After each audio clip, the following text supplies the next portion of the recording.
Boo. Oh, that was scary. You're watching SCOOJ'TOBER. Join us. Groovy.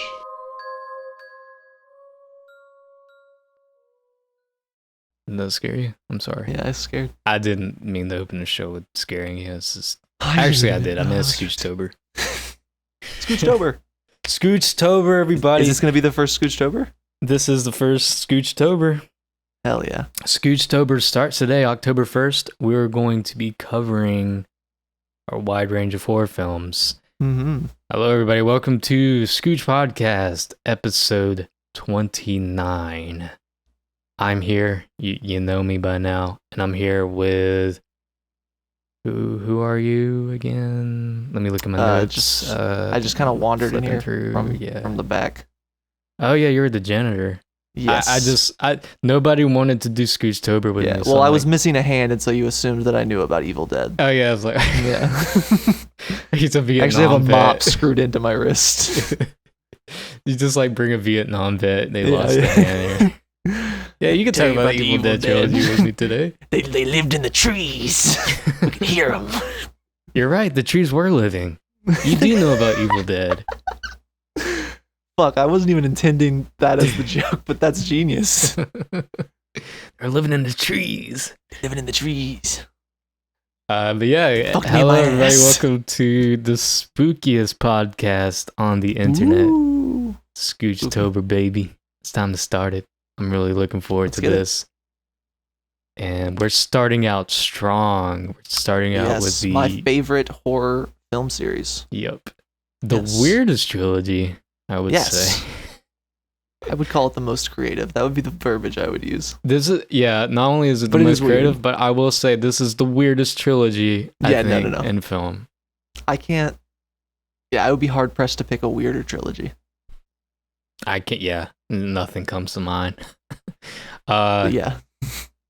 Before we get started, if you want to support the show, you can click down that link and you can subscribe to us, but you're not just giving us money willy-nilly. You actually get some bonus content, such as commentary tracks and our exclusive show, Meme Chat, something we actually started together in concept, but actually came to fruition without you. That's Aw. also bonus content. So you get Hell yeah. all this awesome stuff just for $2 a month. Yeah, it'd be a great way to support the show. And let's And it's get a great show. Why wouldn't started. you want to support it? Yeah. Okay. Evil Dead 1. Evil Dead Trilogy. Well, before we hop in here, I want to establish a little credibility for myself. So if you will check the DMs, I don't know if you want to link these below in the video or if you can pop them up. I got these yesterday. So in case wow. it's not, yes, on my left arm, I got the word groovy in the Evil Dead font tattooed on my left arm, and That's from Evil Dead dismembered- 2, the hand. Yes, and the hand is from Evil Dead 2, and I got that tattooed on my chest yesterday. That is awesome. Yes, it was a complete coincidence. I was literally thinking about it as I was getting. I was like, "Oh, what a coincidence that tomorrow I'm talking about Evil Dead." But yeah, so I am a super fan. That's like one of those scenarios where the stars just align perfectly. Yeah, exactly. That is crazy. I was about to say, I was like, man, he's really committed to this SCOOJ'TOBER bit. Yeah, He got tattoos. Yeah. No, it was just it was literally my Pure friend. I've been coincidental. thinking about getting the tattoos for a while, and then one of my friends was just like, "Hey, I'm going to get a tattoo today," and then I invited myself, and then I also got two. That is So far, fucking I'm really awesome, happy- dude. I think I'm really happy with them. Yeah, they turned out great, man. That's the only one awesome. the only one that I'm kind of like, "Ugh," is the middle finger, and that's only because it's a middle finger. But that's why I put it on my chest, On because your that'll chest. always be covered by a shirt. Yeah, Right, exactly. but groovy is, I mean, nobody's gonna be offended by the word. Groovy. You're right. It's just like when you go to the beach, it's just like a big fuck you to everybody. Yeah. Exactly. Well, I could just wear a swim shirt, which is probably better because then I won't get skin cancer. That is true. I mean, there's other parts of your body that are exposed That's to the true. sun. I feel like I always get it on my shoulders, though. That's the number one spot. Wait, sunburn? Yeah. I'm very. I think we're stalling. Where's my very prone spot? I guess my face, which is the worst. Yeah. My body is usually pretty fine in combating your sunburn. body's pretty fine. But my face, it just turns into a tomato. Yeah. And I actually went to the beach recently, and no sunburn. Which Really? I was shocked. Lucky little Dickens. I was shocked. I mean, albeit I put on sunscreen, but I put on sunscreen every time I get burnt. I get less and less sunburns as I get older because I get smarter and smarter about the sunscreen. Yeah. It really is essential. I mean, it is ooey gooey feeling, like it's cold and it's slimy and sticky depending on whatever brand you get. But I hate after you get done swimming that feeling. Like even after you shower, you can still feel it on your skin. It is so gross. And it was gross too because when I put it on, it happened to rain when I was there during, so it just made the feeling even worse. But luckily it rained for a short period of time and it was a beautiful day the rest of the day. Hell yeah. And speaking of beaches, the cabin in Tennessee. Cabin in Tennessee, yeah.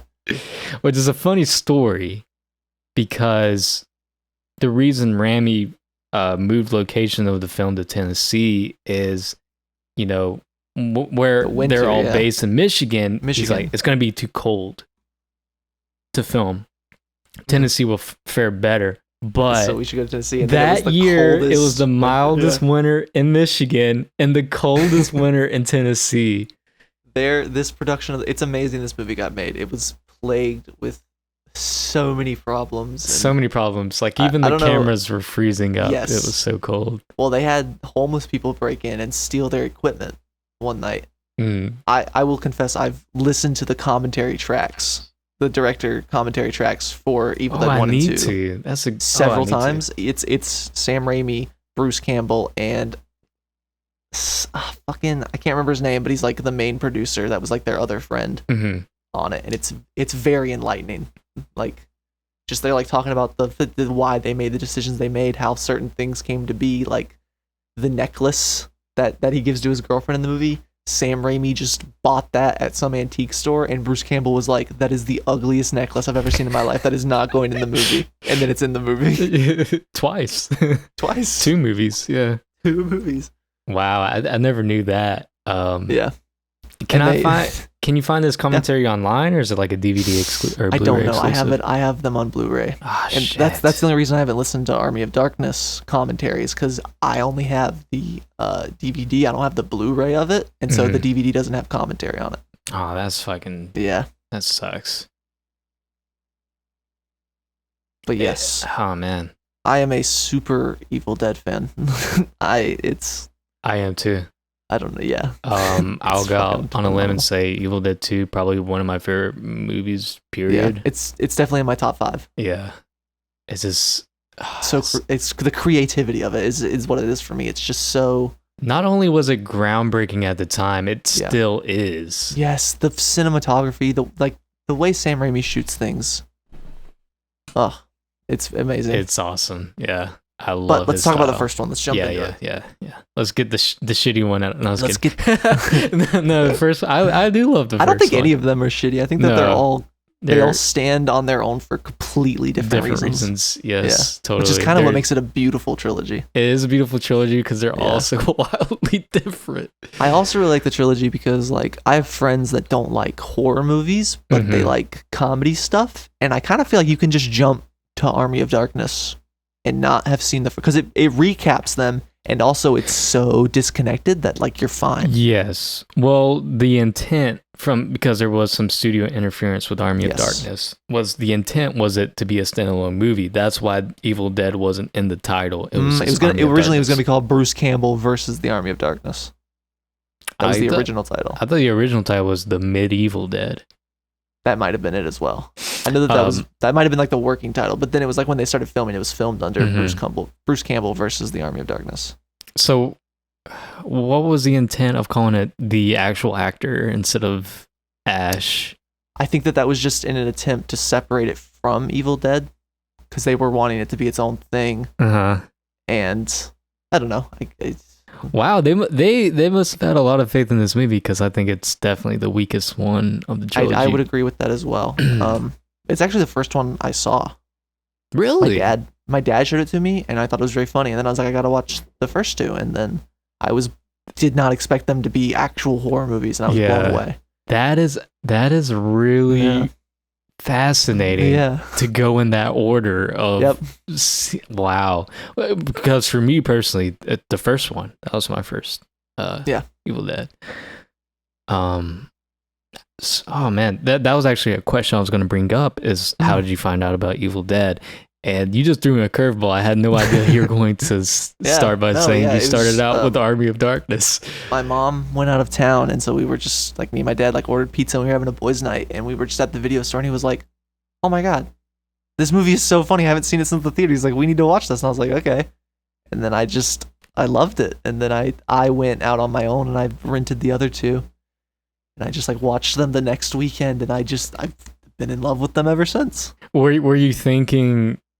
Did you have the context when you rented the other two that they were going to be different, or did you think they were going to be similar? My dad told me that the first two weren't funny, and so I was like, "Oh, are they just like bad?" I didn't like understand. He was like, "No, they're like kind of scary." And then I was like, "Okay, I guess like if you leaned into like," and then also like because the first one opens with them recapping the first two, so I kind of knew that that's what it was going to be. But especially when I watched the first one, I was not expecting it because Bruce Campbell looks so different from the first one to the second one, and then like he does.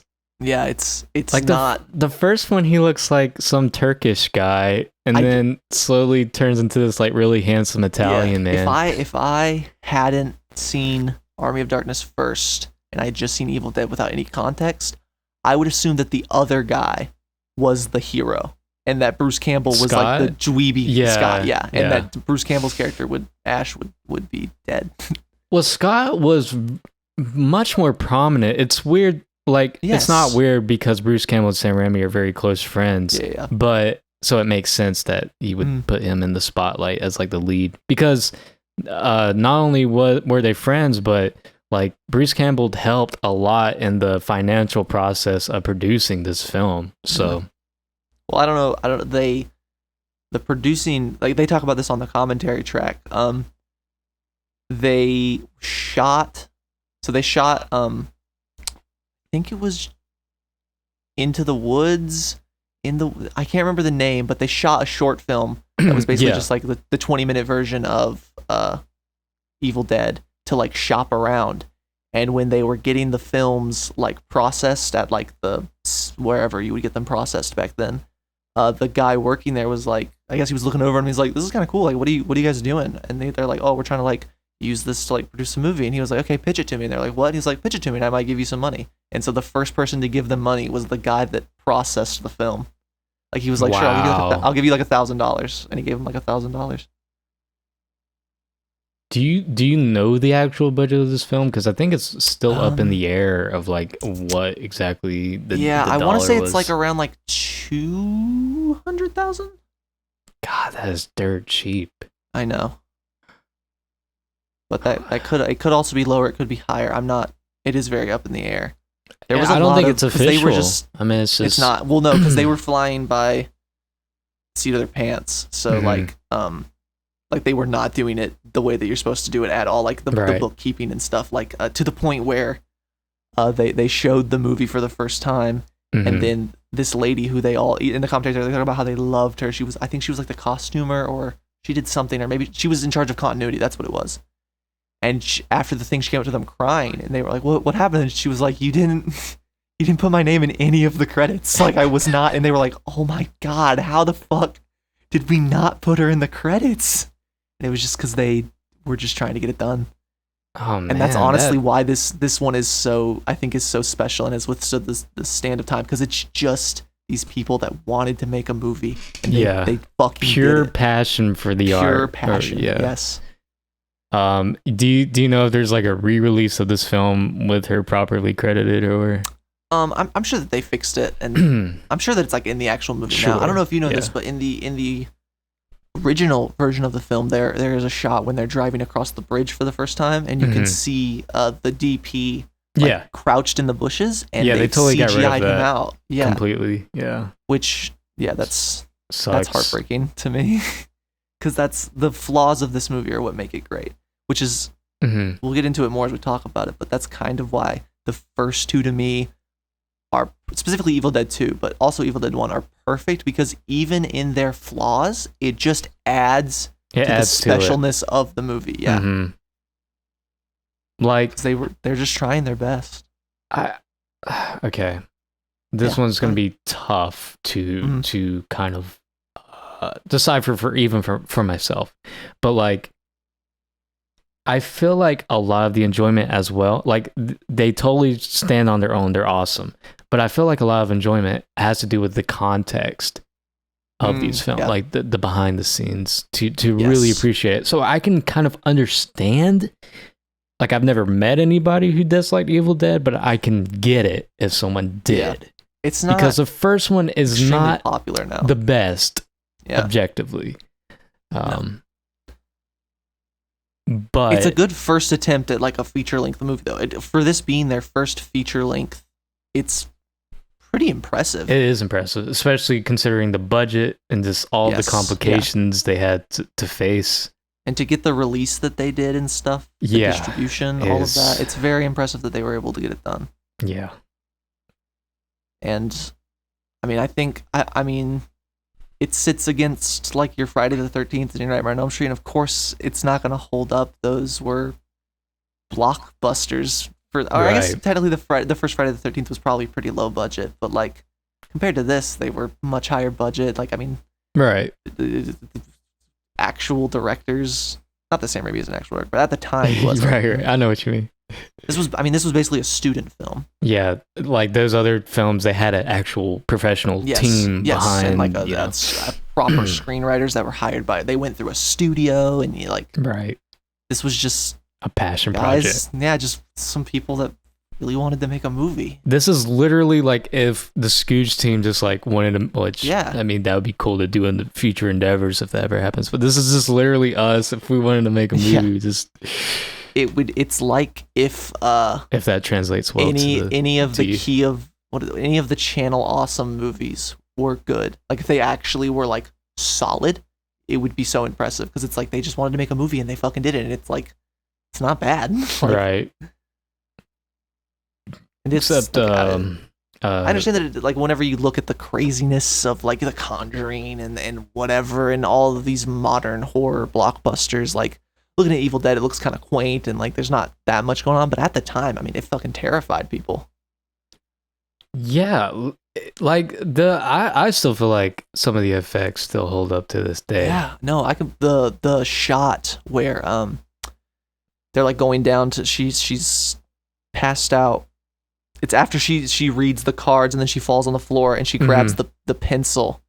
And she sits up and she stabs her in the ankle. That shot, even now, like whenever she's like twisting it on her leg, it's that still makes really me like good. recoil every time. Yeah, and also I can tell like that it's just a rubber foot, but it's like ugh.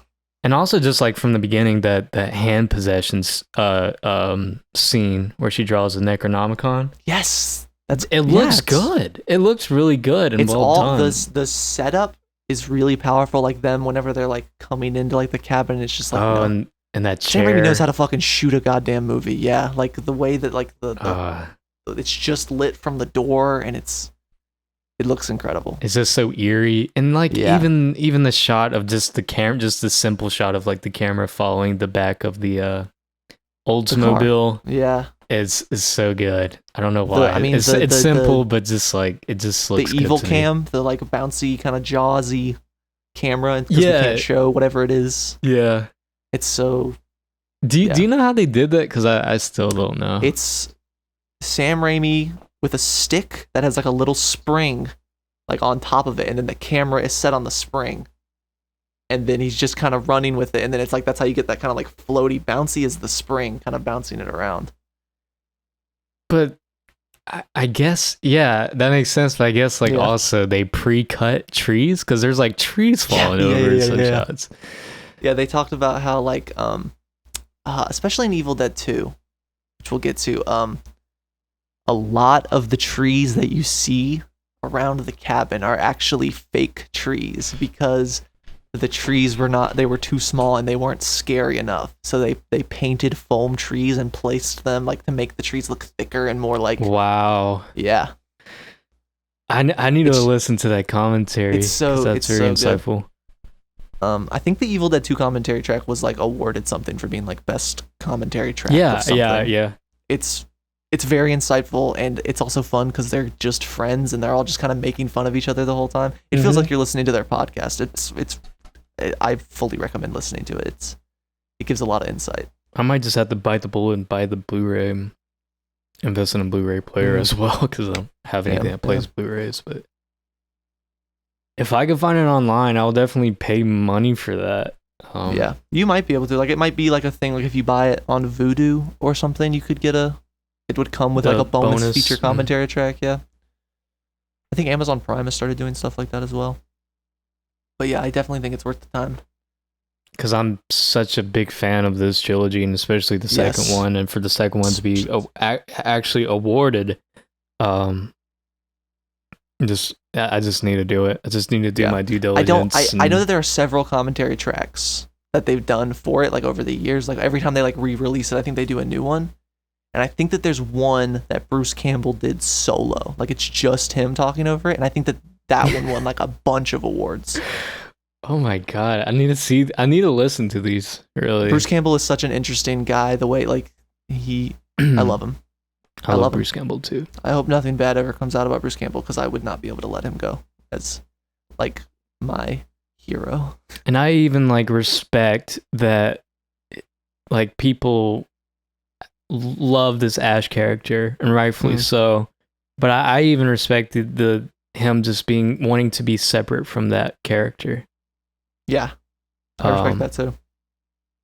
Because what do you say? He's like he's not your monkey or whatever. Like, I'm not gonna say the line you want me to say, and I'm fully on board with that. Like, I'm tired of like just the treatment of celebrities of just being this object, just a vessel for you to speak through. Yeah, exactly. So even though I am super bummed that we'll never get a season 4 of Ash versus the Evil Dead. Yes, especially because season 3 ends with a cliffhanger. Yeah, the Mad Huge Max, one. which we'll get to when we get to Army of Darkness. But I don't know. Do you know the original ending of Army of Darkness? I don't. And we can talk about that when we get there. Awesome. I can't wait, because I've seen it. I don't know very it, much about Army of studio's like, Darkness. Yeah. But yeah, you said that there was some questions you had about the rules. I'd be happy to try and answer them if I could. For this one, the first one in particular. Who was it? Was it Ash's girlfriend? Like, or was it Scott? I think it was Scott. Didn't he like not even get injured, but he got possessed? No, he got injured. He went out into the woods and he came back and he had like limbs through him. Like there's literally a part where didn't he get possessed? They pull out the wound and it like pops. Yeah, I don't know how. It's never fully explained. But also Ash gets injured during the first one and never gets possessed. Of course he does in the second one, but my theory on that is that, because I have also thought about this, I don't think it's based on injury. I think that it's based on like your will. I think that it's like once the Evil Dead break you, so kind of like an actual demon. Yes, so like the sister broke immediately. Like as soon as they started playing the tape, she broke, so they got to her and then they used her to break the other people. That makes a lot of sense. Like it sniffs out weaknesses, and it can kind of like a demon, like the idea of demons that can easily possess someone who is like a obtainable vessel. So and then I think that also works when you go into the later movies, because the reason that Ash he does get infected a couple of times, but like the reason he's not able to be kept infected isn't because he's brave; it's because he's stupid. That makes sense. It works perfectly. Yeah, I love that. Yeah, that makes a lot of sense. But that's because I've seen this so many times, and every time I'm like, how does it work? I don't, because it's never clear. But that's how I took it, is that it's like you have to basically like give up, and then they can like take over you, and so it's like some people are easier than others. But then sometimes it's just like that thing of the camera has to hit you, and then that's how you're infected. So I wonder what that looks like to the characters, the evil chasing. Is it not the giant head that we see at Evil Dead 2? In I'm my gonna head, go out and say no. I think it's Yeah. if it's not nothing, it's that instinctual feeling of I always just was like it's like a gust of wind, like right. an evil gust Yes, of wind that you can exactly. tell is like sentient. Yeah. um There's a shot in the TV show where they're driving away from it and they like look in the rearview mirror and it's just like a big like smoke cloud behind them. oh yeah, I remember that. Yeah, and it like I- slams into like the force field. It's been since 2017 since I've seen the series, so I'm not like it's not. Me and my super sister fresh. rewatched it over the summer because she had never seen it and I was showing it I to her. need to. It Yeah, is it's- a great show, Dude, every time I rewatch it, it's better and better because I yeah. notice more and more things. The way that Sam Raimi is able to balance it being scary and it being funny is insane. Which I think he fails at in Army of Darkness, but we'll get Yeah, into but I think that. that's because he wasn't trying to go for scary. In fact, the parts where I think he tries to emulate Evil Dead are the parts that are my least favorite part. Which we'll get to it. We'll get to it. Okay, I respect that. Yeah. What was our last talking point on this first one? Very professional. I know we never know. What Yeah, we were last talking left about off. how they get infected. That was the Oh yeah. That was just like my question of how this evil works, Mhm. and I wasn't like super curious because I'm fine with like not everything being it's just written out crazy for me. and it's It's just some things just kind of contradicted itself. And I was like, well, if you want this to be like a real threat for me to get on we board need with, to it has to understand have like a set how of somebody rules gets it. Yeah. to follow for me to buy into it, I guess. But I agree with that, but I also feel like I don't go to, I mean there's only 3 of them. Technically 4 with the remake, but like I'm not going into Evil Dead to like I just want to see cool kills and cool creatures and like Mhm. lots of blood and like I don't really care, you know what I mean? I just want to see Sam Raimi being Sam Raimi. Sure, yeah. Yeah. But I do see what you're saying with that. I think that is a big criticism people have is that there really aren't any rules. It's just whatever the story needs, like whatever they need to happen is Right, what happens. right. Yeah. Another thing with this film and that we don't even get in the second one is just like some of the makeup effects. Yeah. They're the best. I think they're the best in the trilogy. I think purely makeup, if we're talking effects, I think the second one definitely has a beat, but yeah. Like they look like they're rotting and like the white eyes in the first one. And like spewing out like milky Yeah. discharge. It was really cool, and we Yes. don't get to see again in the second one. I wasn't talking about the FX in general. Yeah. I just meant for But specifically, like, the possessed. Yeah, Yes. the infected. the- whatever. Girl in the basement in the first one is so Yes. scary looking. And I love there's a part where they're hitting it with the butt of the shotgun, like Yeah. try and push it down. It's It's, a so clearly puppet just on like a head. broomstick, and it's like whoop, whoop, whoop. It looks so. This doesn't mean that's a flaw, but it makes me enjoy the movie more. Like if it looked is good, awesome. it wouldn't be as good. It makes it fun. Yeah, It's camp. That's what it is. like I don't know. I don't see these as flaws. Like obviously No, they're not. Yeah. the what was it, the PA or whatever, or not stuntman, but whatever at the beginning shot crossing the bridge. Yes. The DP. That's an obvious I think flaw, it was, and I yeah. could totally live or be content with that not being there anymore. Even though that is the original film, so just keep it Yeah. there. Just keep it.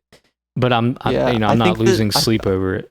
Yeah, I'm not. It's not that big of a deal to me because honestly, until that happened and people wrote articles about it, I had never noticed it. Yeah. and that's probably because I had never had a version that didn't have it CGI'd out. Because I think they did that like fairly early, like 2000. I don't know when. They If did we it, learn but, anything from Star Wars, just leave the original. yes, leave it alone. Yeah, God damn it, George Lucas! I can't believe George Lucas bought Evil Dead. Just I to didn't do even know that. Did he? He didn't know. I'm just making a joke. Oh, And then he added Ewoks in the background. He made them blink. jeez, he had me gaslit for a Yeah. second. I'm like, what? The fake trees I was talking about, that was actually George Lucas. Oh, that He was like, George. It needs to look like Mhm. Endor. That was the I want it to Ewok look like forest. Endor, Yeah. This actually isn't Tennessee, it's Endor. What was the Ewok planet? Endor. The planet, Endor. Okay, okay, planet yeah. moon of Endor. Gotcha. Yeah. But speaking I of love- Star yes. Wars, sorry to cut you off there. So, You're good. speaking of Star Wars, I do feel like there are some influences in Army of Darkness. That's just all I wanted to say. Oh yes, absolutely, absolutely. Go ahead. You were talking about effects and makeup. I love. Well, first of all, whenever he first jumping to the end of the movie. Mm-hmm. Spoilers. Whenever he burns the book and they all are decomposing and falling, that effect is incredible. And then later when the hands burst out of the stomachs, all of that is so weird and creepy, like just right at the end. And we don't get that in any other incarnation, like that specific kind of thing. And there's something about that like the first time I watched it, I was like, it like made me uneasy. Mm-hmm. Yeah, that's what I'm kind of bummed out about. As much as I love the second one, some of that very creepy eeriness from the first one just does not translate over to the which honestly is why I'm okay with the remake, because I feel like the remake leans more into being actually like scary and like kind of like harrowing and haunting. Which, because I was worried it was just going to be a remake of the first one, but it's not. It's its own fucking thing, which I love. I love that every incarnation of Evil Dead has been a completely different fucking thing, even though Evil Dead 2 is literally a remake of Evil Dead 1. I want to get the first into 15 that. minutes. I actually want to debate you on that. Okay. When we get in the second film. Full-blown remake, but also another thing I wanted to ask you because well, we're supposed to have a conference call over SCOOJTOBER, but Fizgiig and I were just talking like 3 hours about just different stuff. I wanted to ask you, did you want to cover the remake as a separate, or do you just not have like a lot to say about it? I don't have that much to say about it. I've only seen it once, and I don't really want to see it again. Mm-hmm. I'm okay with its existence, and like when people tell me that they like that movie, I'm like, right on, man. Yeah. Because like, I think that it is solid. It's just not. It's not what I like about Evil Dead, but I do think that it's good. It is not Evil Dead. It is not Evil Dead. But that's kind of why I'm okay with it. Yeah. Because if it was more like Evil Dead, I would just be like, why are we even doing this? Just let Sam Raimi direct it. Fuck you. But because it's its own thing, I also feel like it it couldn't be called anything else. No, yeah.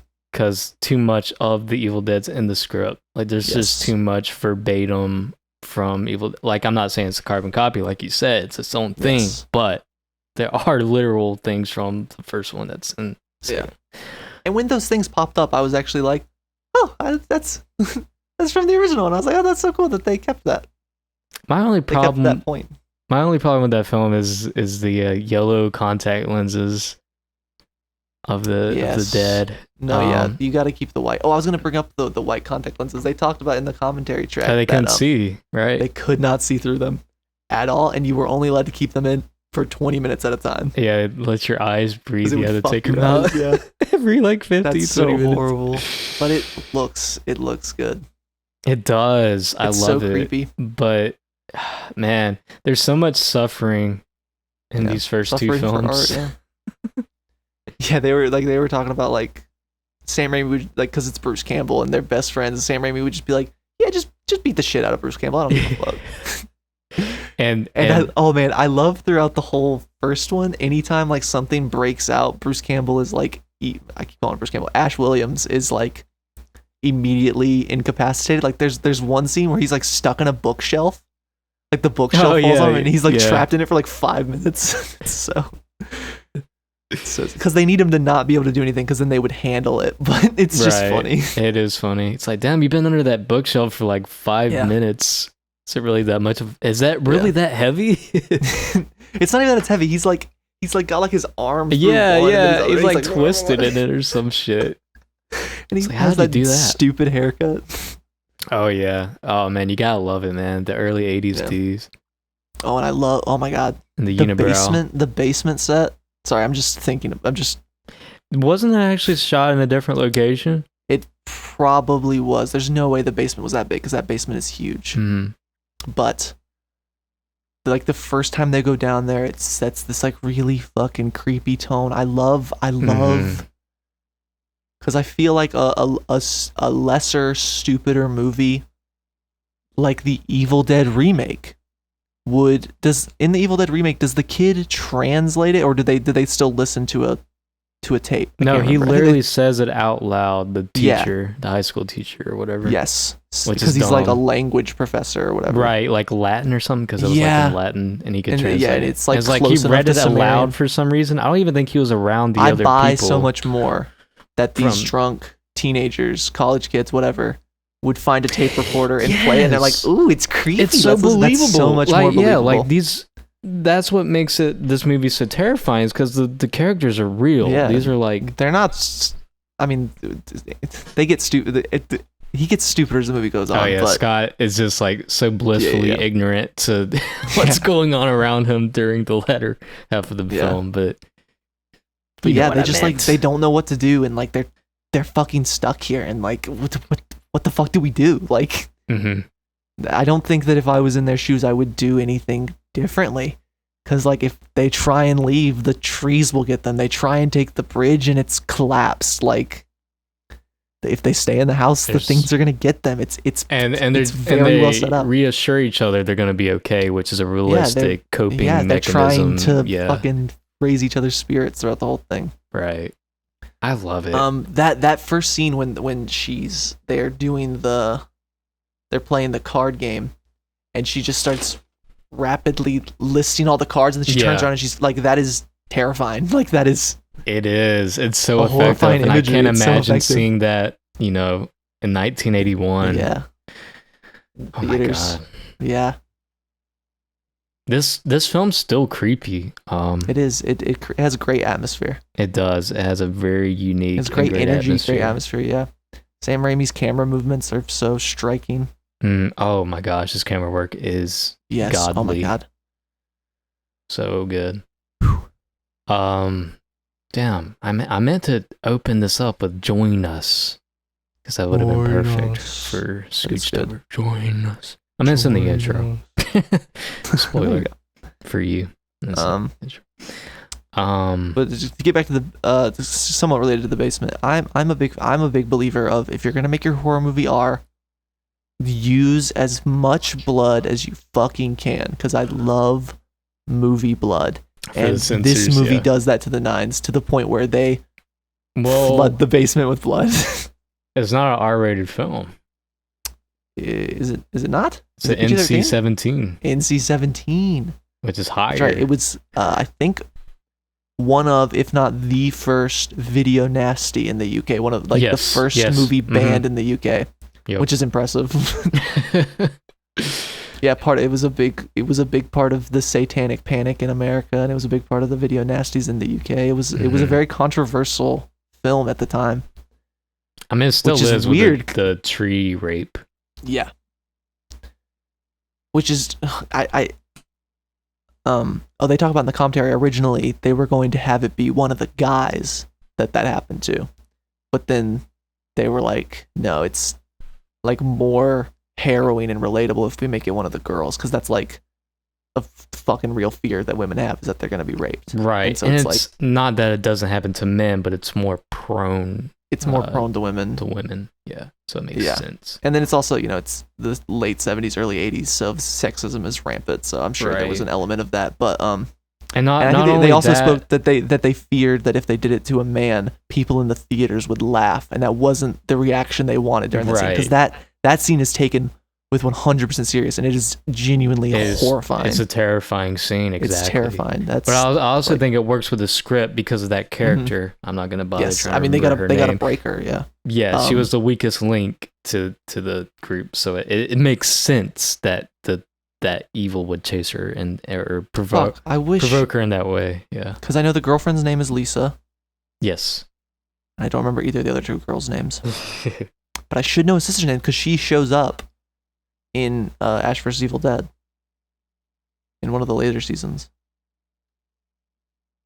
She the Deadites bring her back or whatever. Right. Yeah, I remember that. I can't What remember was her her name. Sydney? No, that's Scream. Doesn't matter. I'm gonna But look yeah, it up for you, buddy. She gets it the most rough out of everybody, Absolutely. for sure, and right out the gate too. Cheryl. Cheryl, yes. I don't remember the third girl's name. I remember Scott for some damn reason. Yeah. It's him and his stupid laugh. I always, whenever I think of Scott, I think of that scene where they're all looking down the shed and they're like, maybe it was an animal. And he was like, an animal? It's so good. He just goes in the basement, He just goes in the says basement. nothing. Says nothing, fucking scares Ash, and then he's like, come on, I found something. Yeah, he is just so quirky. And I believe in the first one there is a poster of The Hills Have Eyes there is on the wall. Yes, I noticed that. Which then Wes Craven put the main character in the first Nightmare on Elm Street is watching Evil Dead. That is awesome. Yes. Yeah, that is awesome. Yes. And then so in Evil Dead 2, when they go in the basement, there is a Freddy Krueger glove hanging from the ceiling. I didn't notice it. Yeah. Apparently, Stephen King was also a huge fan of this film. Oh yeah, Stephen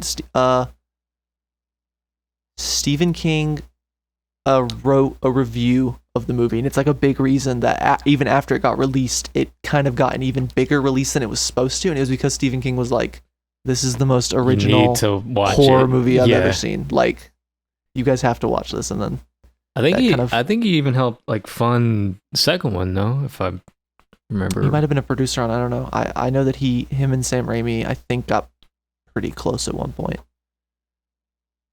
Which I love. Stephen King is another. Stephen King's my favorite horror writer, if not my favorite author. I love his work. I haven't actually read anything from Stephen King. It's not for everybody. It's very out there. Like, it's just like it's. I don't know if stream of consciousness is the right word, but it's very much just like the way that he's seen the scene is the way that he describes it, and so it's very like, it has a really nice flow. But I think that if you don't enjoy that flow, then it just comes across as like weird nonsense. Gotcha. And that's just his signature in all these stories. Okay. Yeah. I've definitely seen a lot of his films or adaptations as well of his films. But I haven't actually gotten around to just like properly just like read one of his books. I would recommend if you want to read one, I would recommend starting with Salem's Lot. It's really good, and it's his most like traditional novel. So it's a good like way to like step in. Right, like a stepping stone to Salem's Lot. Salem's Lot. It's really good. Nice, 1975. Well, there was a movie, and then there was a Rob Lowe remake. Oh, it's only 439 pages. Yeah, it's not that big. It's not that big of a novel. That's like really less good. than a Harry Potter. I think it's my favorite. I think it's my favorite one of his. It's between that and It for me. But anyways, back to Evil Dead. One more question I want to ask you about Stephen King. I don't know if you know, but was the novel called The Shining as well? What? No, I'm sorry. The book. Which one? The Shining. You know, the movie. I haven't read it yet. Oh, that's on my list of Stephen King's to read. But I know that it's extremely different. Like, I think that like at the end, the like fern maze like comes alive. And it's like way more like ghost and like kind of spiritual. Yeah, Stanley Kubrick did take some liberties. But it's, dude, I mean, The Shining is incredible. That's one of the greatest. I want to cover for SCOOJTOBER. No, yeah, it doesn't. It's not a October film. There are certain movies that are like horror movies that are like not for Halloween. I think Evil Dead is definitely a Halloween horror movie. Because what you want with a Halloween horror movie is you want it to be a bit goofy. You want it to be spooky, not scary. If that makes sense. So like I think Evil Dead fits that perfectly. Yes, the Friday the 13th, your Nightmare on Elm Street. I haven't seen. Fuck, we were literally just talking about before we started recording. Hellraiser. I'm sure that's pretty campy and like goofy.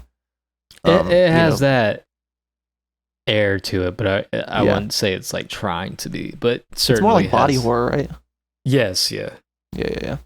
Especially as the series goes on, but yeah. Okay, well that'll be an interesting conversation for later on of what we're going to cover in this. We can filter out what we think would be best lineup for the show. You think we're ready to move on to Evil Dead 2? Is there any last thoughts on Evil Dead 1? Let me just praise some more stuff, and I kind of want to give a score on it Oh yeah. To just kind of. Speaking of score, the score, like the Evil Dead score, is really good as well. Very, very good. I love the like. Oh, it's like the camera's moving towards like all of that stuff is so creepy and it's kind of like that Australian the didgeridoo singing or something, whatever it's called, the throat singing. Aboriginal throat singing or something like that. Yes, something along those lines. This sounds very kind of Australian to me. Guttural. If it's not the country of origin, I apologize. I'm not sure who did the score. It's actually something I should look into, but I really like it, and I really like the decision at the end of the movie to have the credits be that like it kind of makes it more haunting. That it's like we just saw this fucked up shit, and then we know that it doesn't end well, and then it's right. It's such that juxtaposition makes it stick with you. Right, it's kind of like the trope of like a kid's lullaby in a horror film. Yeah, like anytime I watch it alone, like I'm sitting alone in my dark room and I'm watching the movie and I'm loving it. When that part happens, and suddenly I'm like I recollect that I'm alone in my I start to get kind of creeped out. I'm like, okay, maybe we should switch this off now. Like that's when the movie gets to me, is right at the end. Wow. It's I don't know. There's something about it. I can understand that. Yeah. This used to be a film I would watch every Halloween for like a 5 or 6 year streak. I stopped doing it for whatever reason, just forgetting. But I watched this at a very early age. I forgot who introduced it to me actually. But I remember watching it on Netflix for a very early age. Just like recommended to me because I've always been a huge horror fan, even as a young boy. It took me a while to get into horror. It wasn't until I was like 13 to 15 that I was like, I need to watch every horror movie I can get my hands on. I don't know. It's always been a part of my life to enjoy horror. Like I've always been surrounded by it, whether intentional or accidental. But I watched this probably grade 5, 4 or 5, but like preteen. I was a preteen pretty much, and it spooked the hell out of me because, like you said, the atmosphere is just so dreadful, and there's some genuinely horrifying moments, like from the woods of the cabin with the smoke and the moon. Like it just it has this energy, this indescribable energy that I've never gotten. Absolutely, both of them, one and two. I've never gotten it with anything else. Still, like some effects hold up. Yes, absolutely. Besides the claymation, of course, which is just understandable. But even some of that, I'm fine with. Like I said, the stop motion of them disintegrating as they're like falling towards the floor. That's good. Like that's so good. And that's something I wondered as well, because that was like Karo syrup mixed within the mix. Were those cockroaches like unintentional? It was just like that's what made it even grosser though, was the cockroaches being a part of the pile, and just more sickening and vile. They talk about that in the commentary. Like they had to like hire a guy and he like did it in his basement and stuff. And oh really? Yeah. So he just has a roach problem.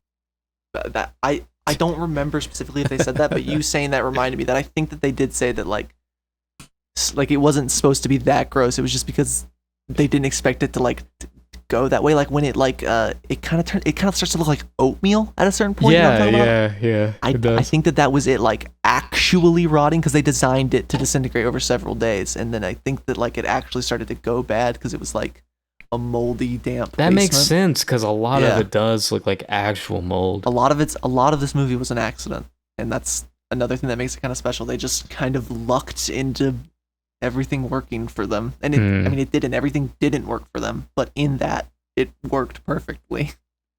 There are no mistakes, just happy accidents. No mistakes, yeah. And what else? I mean, I don't have any notes. I'm just kind of going off the top of my head. Same.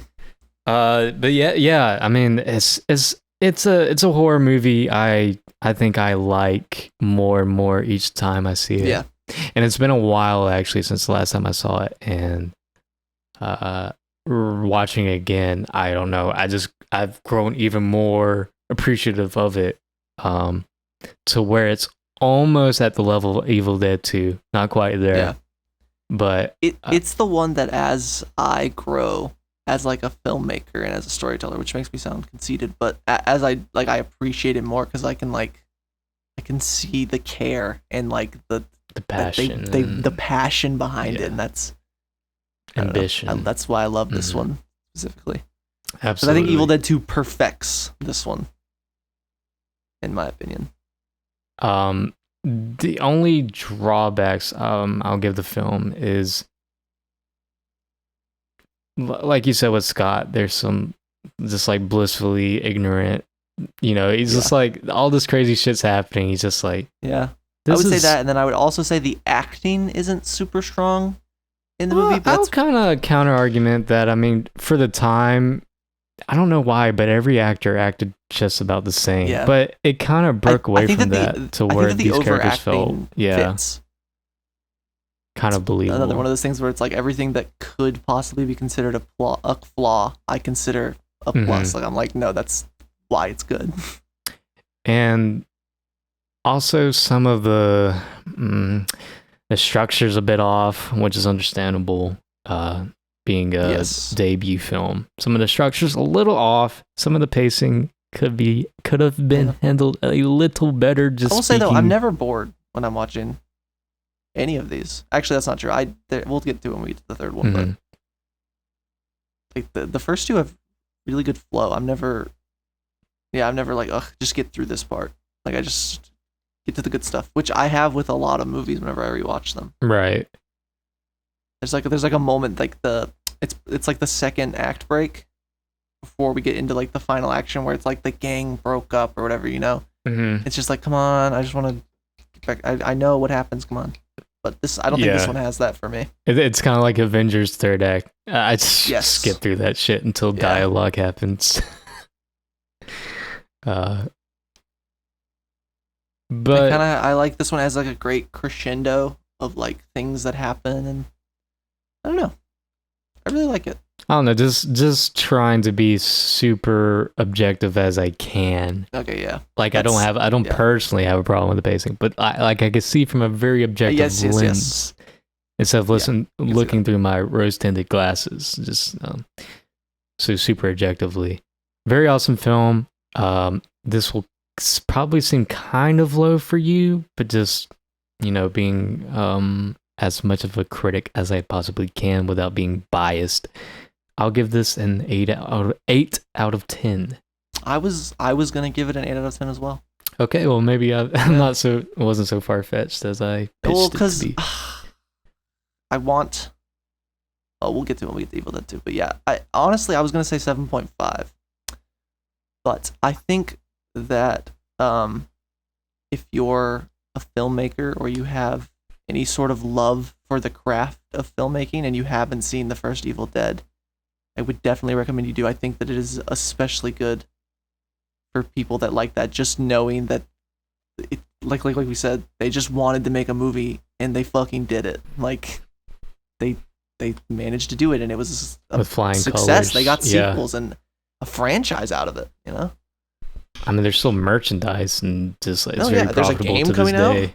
Yeah. Even though there hasn't been a movie in 3 decades. The remake came out in. Oh yeah. Well, the remake came out in 2016 or 2015. 2013. 2013. Yeah. But yeah, genuinely, probably my introduction to Evil Dead was probably the trailer for the remake. That was probably the first thing I ever saw about Evil Dead. Oh really? Yeah. But yeah, I think it's good. I think that, I don't know.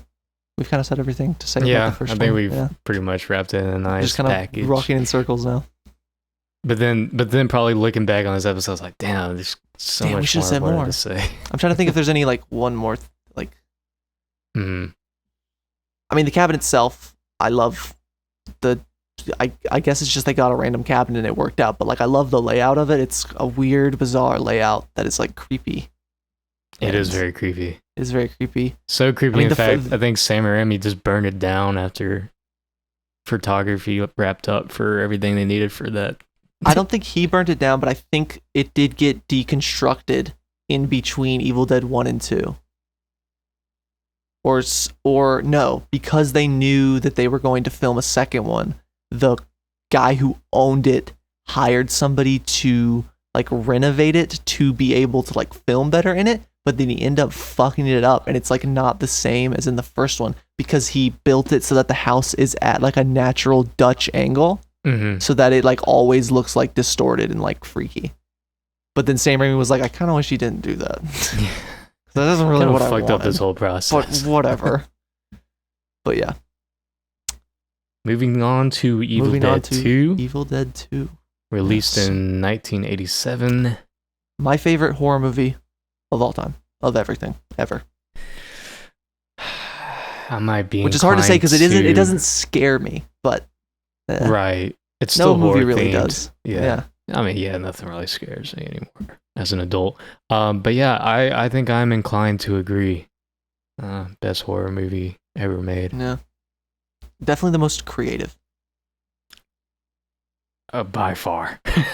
You said you wanted to debate me since we're start at the beginning. You said this is a remake of the first. I mean, the first 15 minutes basically are. Well, that's just a recap. Okay. Yeah, I see what you're saying. So apparently the story is they lost the rights or something. Yeah, Lionsgate owns the right to the footage. Yeah, and they weren't letting them have it, but they still owned the rights to the Evil Dead name. So they had to reshoot. So they reshot it, and they wanted to capitalize off the success of the first one. So they had to reshoot it, which I don't really think you had to. I really think that you could have just started where the last one ended. But actually, I take that back because I'm really glad that they didn't do that because I like all the new stuff that they add. Yeah, me too. I'm not It kind of does just kind of diss the first one, but a little bit. But you also like for this story, it's a different Ash Williams, and so we do have to establish that it's that. And then I also enjoy that they don't bring back. They said in the commentary they casted people for all the other three characters, but then other three characters, and then they fired them because they were like, nah, we're not gonna have time to kill 3 extra people in some way, and then probably bring them back for the ending. Like that would just be too much. Right. So they just said, okay, we're just gonna have Ash and we're gonna have Lisa. Is that actually like a source somewhere? Because I if that's just a theory, I kind of have like a different theory.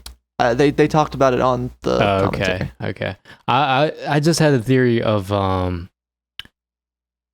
Sam Raimi had a more better refined idea of what he wanted this. I also think that was a part of it. I think that he was in the same way that Evil Dead is a perfection of the In the Woods short film. Evil Dead 2 is the perfection of Evil Dead 1. Yeah, okay. That makes sense. Yeah, totally. Yeah. That is how I see them. Apparently, you could probably correct me on this, but I read somewhere that Raimi, coming back for the sequel, he just wanted to go straight into Army of Darkness storyline. I don't know about. I've never heard that, but I don't know that isn't true. It's just something I read. Like, you can't, believe everything you read, of course. Yeah. It'd be much better to hear from the actual director. It also could be something that somebody asked him in an interview, and he just offhandedly said something that's been taken out of context. Right, whatever. Exactly. So, but yeah, I don't remember that being brought up in the commentary. Couldn't be, but it could be an interesting fact to just like. I do know that originally it was just going to be titled Dead by Dawn, which would be a really good title. Really? Dead by Dawn? Yeah. Yeah, I like that. Dead by Dawn. Dead by Dawn. Oh yeah, something I was gonna bring up is there's a weird title they had this one for the Japan release. What was it? Really? It was something just totally bonkers. I've never heard of this title.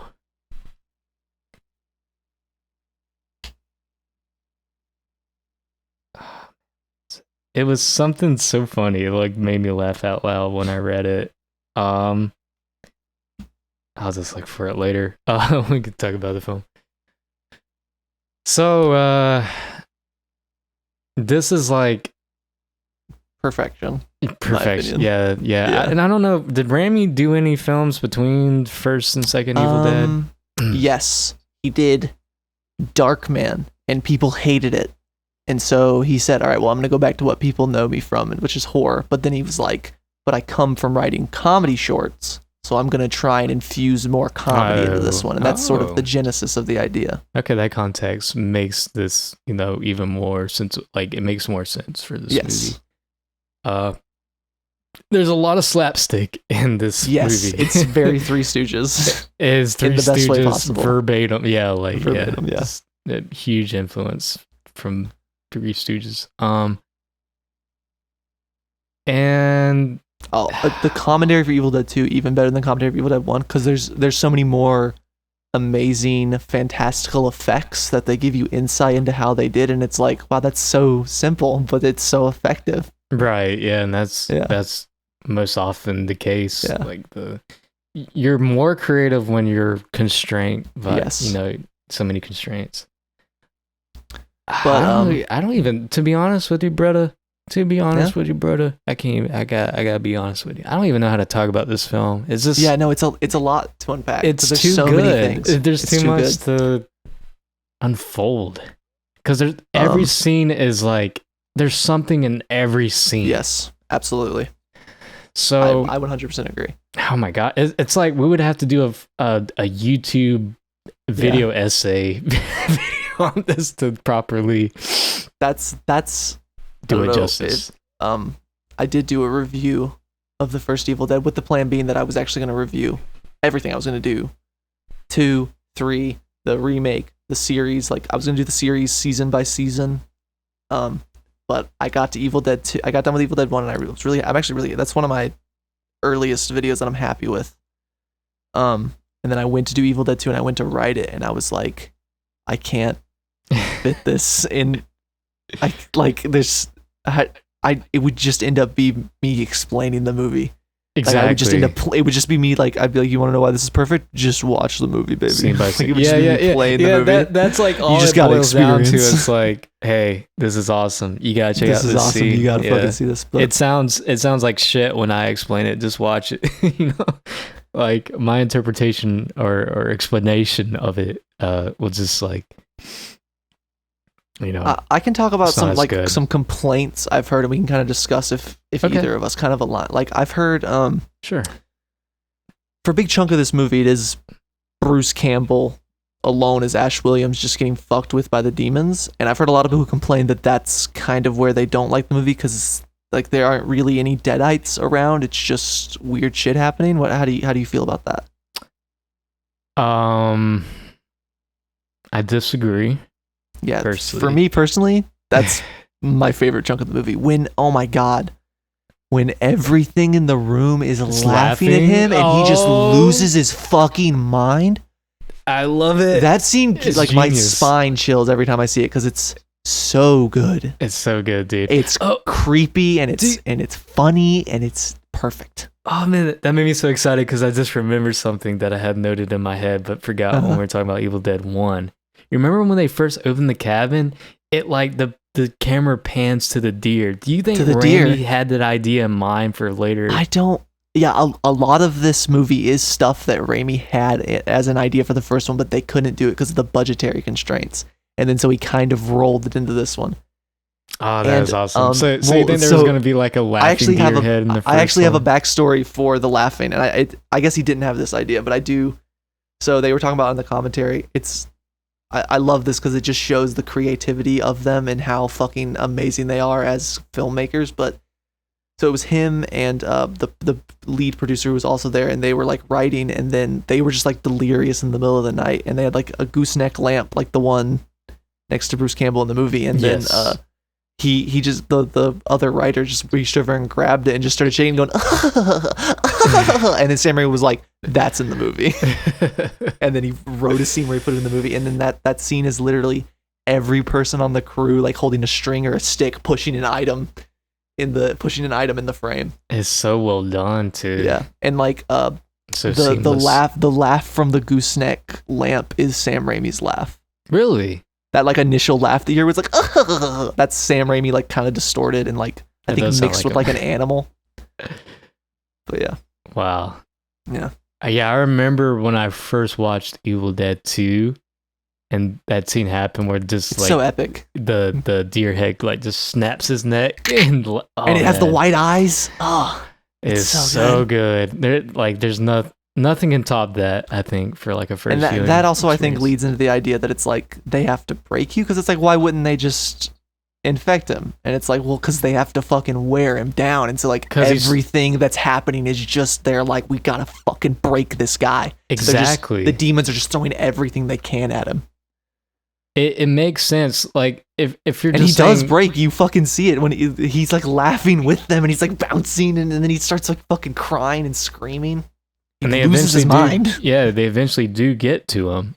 They do, and that is something I'm a little iffy on because how is everyone able to come out of it? Is Bruce Campbell's character special because he's the Messiah, which we learn in this movie, kind of? Right. I don't know. Which, by the way, as a story idea, I actually really like that as an idea. That like He's I don't in know, like the it's- prophecy. Yes. Yeah. Which I love COD Zombies.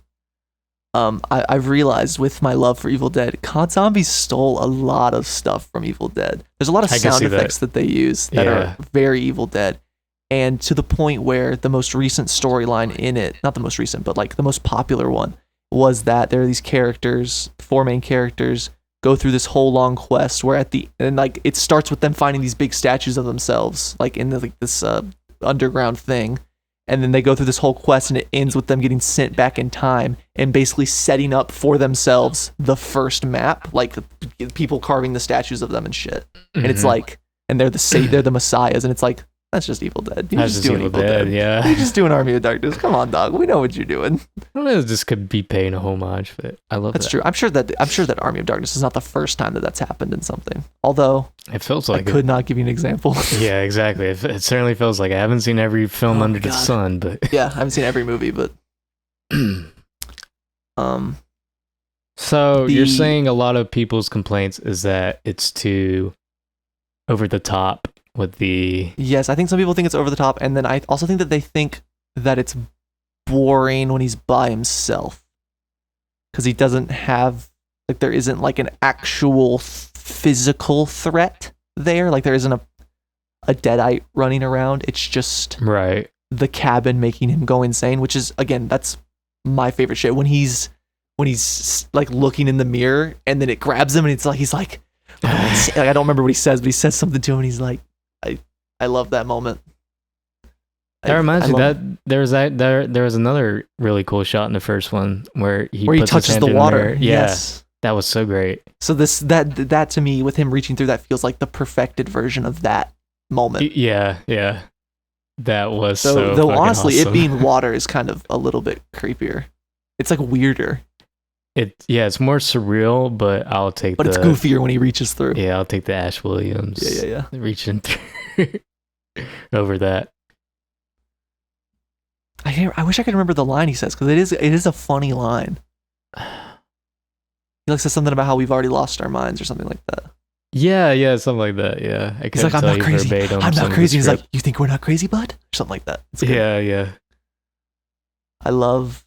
Oh my god, I love when the moment where he's looking out the window and his girlfriend climbs back out of the grave and puts her head on and does that Starts ballerina dancing. dance, Yeah. which was coordinated by Sam Raimi's high school theater teacher. They went to Wow. her and they like filmed her doing it, and then they stop motioned a little thing like It's over kind it. of like rotoscoping except with Yes. claymation. Yeah, That's awesome. which is really cool. Yeah, I mean, because it was really and I love that. I love that fabulous tune. dancing. Yeah. Yeah. It's very like I mean everything I'm gonna say about this movie is like haunting, eerie, but also like kind of goofy. Which was intentionally Yeah. goofy, but They told a story. There's because he gets his hand bitten, and then he like runs her out to the work shed, right? Right. And there's a part where he's like, work shed. And it's like clearly 80 yard, and he runs in there. Bruce Campbell said the first time he met Kurt Russell, they were at some like award show, or maybe it was after the premiere of Evil Dead 2, and Kurt Russell was like, say work shed for me. He's just like, what are you talking about, man? He was like, I saw Evil Dead 2. He's like, what? Say work shed. He's like, that wasn't you. I just thought that was funny. That is funny. But I love the whole scene in the work shed where she's like trying to trick him into not killing her, and he's just fucking horrified and broken at the fact that despite the fact that he already cut off her head, he now has to saw through her skull. That pleading. Yeah, I think that also played a part in the first one. Do you think that was just his girlfriend? Like, sorry to keep going back to the first one, but I'm just like remembering so much stuff from the first one, talking about the second one. But you remember, like, when the Deadite possesses her, she has that like giggly laugh. Yeah. And then she's like, she wakes up, she's crying, she's like, Ash, what's happening to me? Yeah, do you think that was just a Deadite like taunting him, or I don't know if it's because again, it's one of those things that's never explained, and I'm kind of glad it isn't. But right, because I could see it being a thing where it's like the Deadite turns it off to like let her come out because he knows that that'll make them drop their guard, and then it just like quickly takes back over, which like is in the more right torture. Moment. Yes, or it could be it just completely faking it. Right, kind of like how the work shed scene seems like it was just taunting. That Ash. one seems like it was faked, but then in the first one, that one seems real. And then later in Evil Dead 2, when the mom is singing in the basement, that feels like a trick. That's totally a trick. Yeah, that's totally a trick. So it might be both, and honestly, I guess it doesn't matter. But that's part of the beauty of it for me is that it's just they're just pure evil. Like they just could be doing whatever. And right. They're such fun villains. They really are. Their profanity and that they're just these elements of chaos, and it's when he first goes in the work shed with the head and he like puts it on the vise, and then he looks for the chainsaw, and then it comes in headless with the chainsaw, and he's like fighting with the crowbar. That's so much fun. Oh man, there's this. It's just a lot of fun. There's so much stuff. Like I said, believe me, if you haven't seen this film, you need to go see it. There's something in every scene. Like it's hard to dissect this movie because we'll be here all day. There's just something in every scene that's super enjoyable. As an insight, okay, he in the second movie he survives the first night. He buries his girlfriend, whatever, and then he's standing at the door, and we get the shot where the camera zooms at him, and then he continues through the woods, and it's like carrying him, and he's like spinning. Do you know how they did that? I remember reading about it a long time ago, and it was like one of those fun trivia things I knew about, but I think I kind of forgot. To get the zooming shot of it going towards him, that's Sam Raimi on a motorcycle, like holding the camera out in front of it, and apparently he broke Bruce Campbell's jaw with the camera when they were coming in. And then later when they were driving through the woods, I don't know if it was a car or a motorcycle, but it's literally Bruce Campbell on like a cross, and they just had him attached to a thing that Sam Raimi could like turn, and they were just driving down a wooded road spinning Bruce Campbell. Oh my gosh. Yeah. Because I was always like, oh, that's probably just like blue screen, and then they just like spun him. But no, it's like, yeah, they just, because Sam Raimi was like, you could do whatever the fuck you want to Bruce Campbell. That's crazy. And like, apparently he can, because he got injured the hell and back. Yeah, he did. He said that from Evil Dead 2, his face is like permanently scarred from like the Evil Dead, from like the Deadite makeup. It like permanently deformed his face. Oh my god. Yeah. I guess that's what it takes to make these awesome films. But I also think it probably made him more attractive. Probably, because I mean, he does look better than he did in the first one. That's true. He does. He got ripped or something, man. Yeah. That's great. Yeah, apparently he was trained by a bodybuilder. Wow. So, yeah. Good for Bruce Campbell. I didn't know that. Good for him. Yeah. He looks really That's good. That's why he looks more ripped as the movie he doesn't goes have the on. he doesn't have the jaw in the first one. He doesn't have That's why he the looks so jawline? weird. He doesn't have the big fucking chin. Oh yeah, that's true. That's He's what I'm missing saying. Like, that. he doesn't He look like looks kinda- Bruce Campbell that much. Yeah, he looks kind of pudgy. Or sound much like him as well in the first one. I think that it's also just younger. Yeah.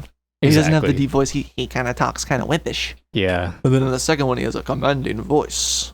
He's the hero. Yeah. I'm so sad that Bruce Campbell didn't become a bigger, like, actual action star, because he totally could have sat in the ranks of Kurt Russell and stuff, like 100%. that level of action hero. 100%, yeah. But he just never really rose to it. I don't know why. I think he's a good actor.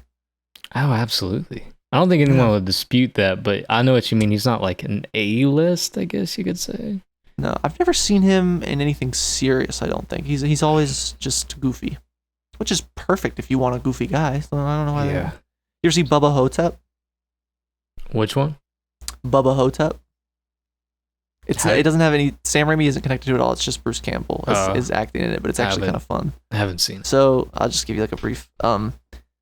It's kind of left ambiguous, but Bruce Campbell plays like a very elderly man who was either a Elvis impersonator that now, because of like dementia, thinks he was Elvis, or he was actually Elvis and just nobody believes him. And he's at this old folks home, and then it just kind of starts to get taken over by like this mummy spirit. And so as an old... Like he's using like a Walker Elvis impersonator in like really goofy old man makeup, wearing like a shitty Elvis outfit. He has to stop it, and it's dumb, but it's a lot of fun. I think have seen like a scene of that on YouTube, but I didn't know. It's very funny. But anyways, back to Evil Dead. There's so many things I love about this movie. I'm just gonna go out and say it. I already have this as a perfect score. I mean, I've always had it as a perfect score, but yeah, I mean, I can't. I think this is a 10 out of 10 for me. I can't point out a negative to you, folks. I can't. I just want to sit here and talk about the things that I like with you. Yeah, sure. There's so much. Oh my god, I love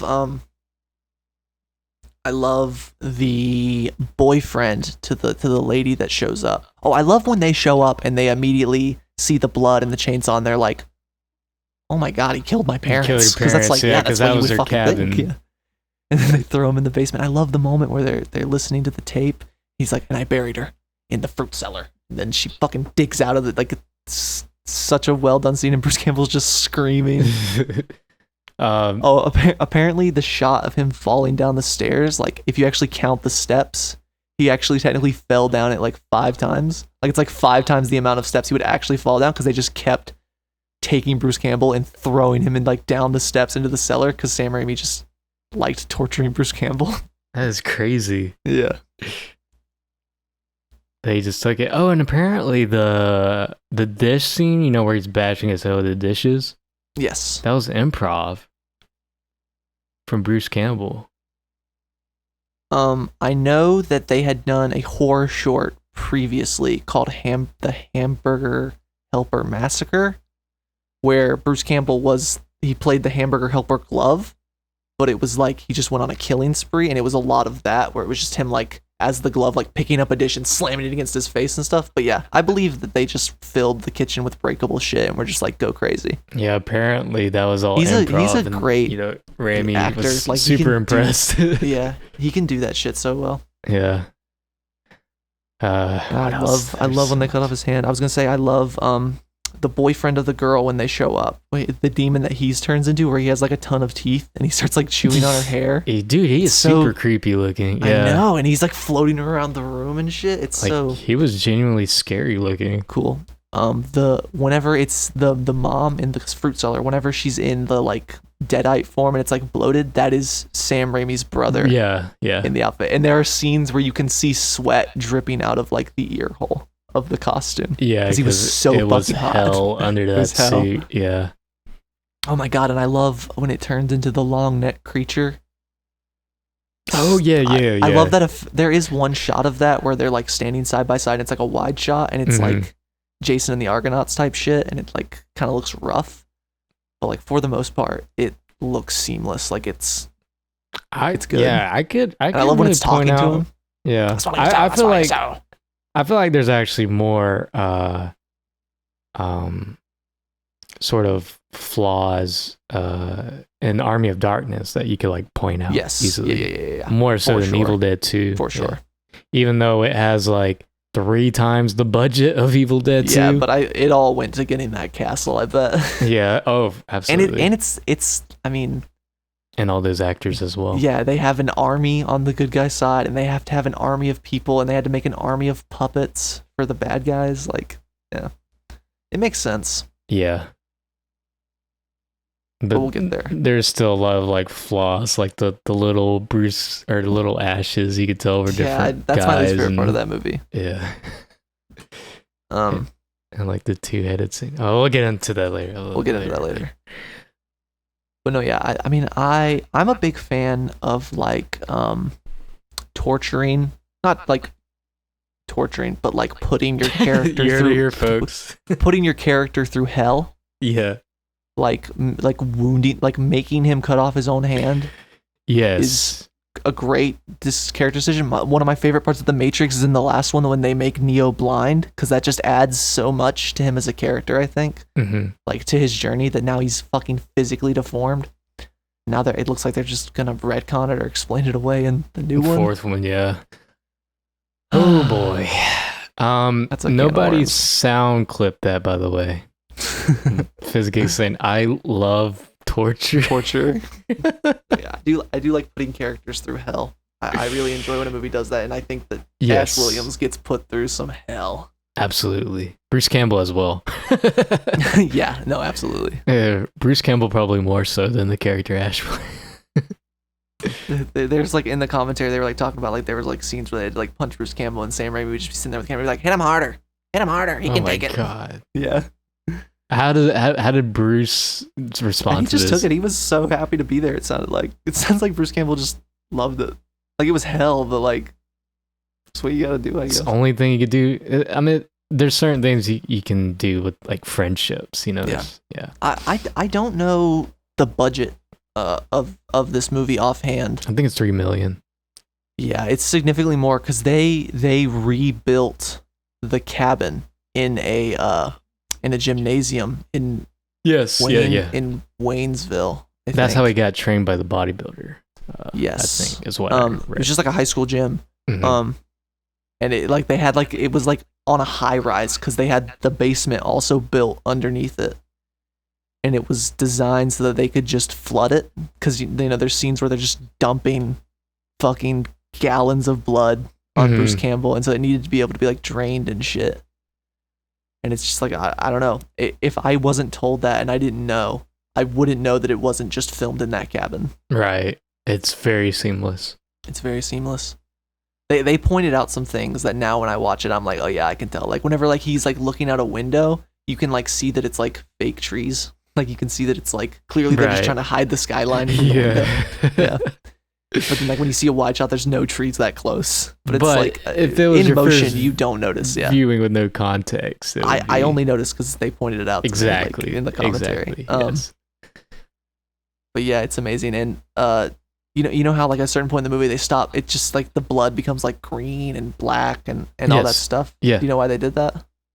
No. It was because they wanted to keep it at an R and they didn't want to get it an X. So at a certain Oh, point, yeah, the, yeah, the yeah, I people saw were that. like, you Mhm. can't use any more blood because you'll get an R. And so they were like, well, we just got to make it any other color. That I don't understand censors. How does I don't. I mean, understand there's how- already anyway, a good amount of blood. How does adding more affect a rating? in Jaws. This is just a tangent about the censors, but Jaws is rated PG. Exactly. Jaws and Gremlins are the two movies that created PG-13 because they're both PG. Because Mhm. it was just PG and then R. There was no in between. And then they created PG-13 for those movies, but they never got listed as that because it came after. But so in Jaws, the part where the guy gets attacked in the river and you see his leg float to the bottom, because of that scene, the movie got an R. And then they came to Steven Spielberg and they said, okay, if you cut out 3 seconds of the leg falling, we'll give you a PG. And they cut out 3 seconds and they gave him a PG. Oh my goodness. It's so stupid. The system is so ass backwards. That's so crazy, but yeah, you're right because I do remember like PG-13 is Yeah. a very recent kind of invention. Or That was like late NPR, 80s. Yeah. MPB, whatever it's called, the rating system board. And it's crazy too Yeah. because Beetlejuice is rated PG, and he says Yeah. fuck. Yeah, that is true. He does say fuck. That's crazy, isn't It it? is weird. Yeah. Like PG-13, you're allowed one fuck. So I guess it was one around the fuck. time that they didn't have the 13. Yeah, it was rating, kind of maybe? nebulous. There was like a couple of Yeah. years where it was like, ugh. There's also Indiana Jones. They wanted to make the Indiana Jones movies PG-13, but they didn't have it yet, and so. Ugh. Why did it take so long just to have like a middle of the road I don't rating? Oh, Well, boy. yeah, and then movies like Evil Dead invented the NC-17 because they Mhm. didn't have a thing past R yet, Yeah, exactly. which is stupid. Just make it an R. It's fine. Because the NC-17 pretty much entails nobody, anybody under 17 should not watch this. But so Yeah. does rated R. Rated does R rated is R. restricted for anyone under 17. So Yeah, like, I don't understand it. it's. But I was gonna say, stupid.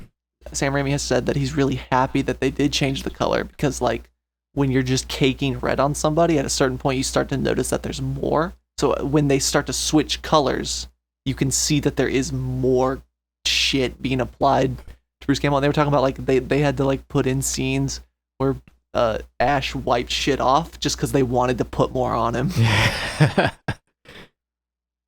Yeah, I guess I never really questioned that because it was just kind Yeah. of like blood No, it works. coming It out of the doesn't- It walls. seems natural, yeah.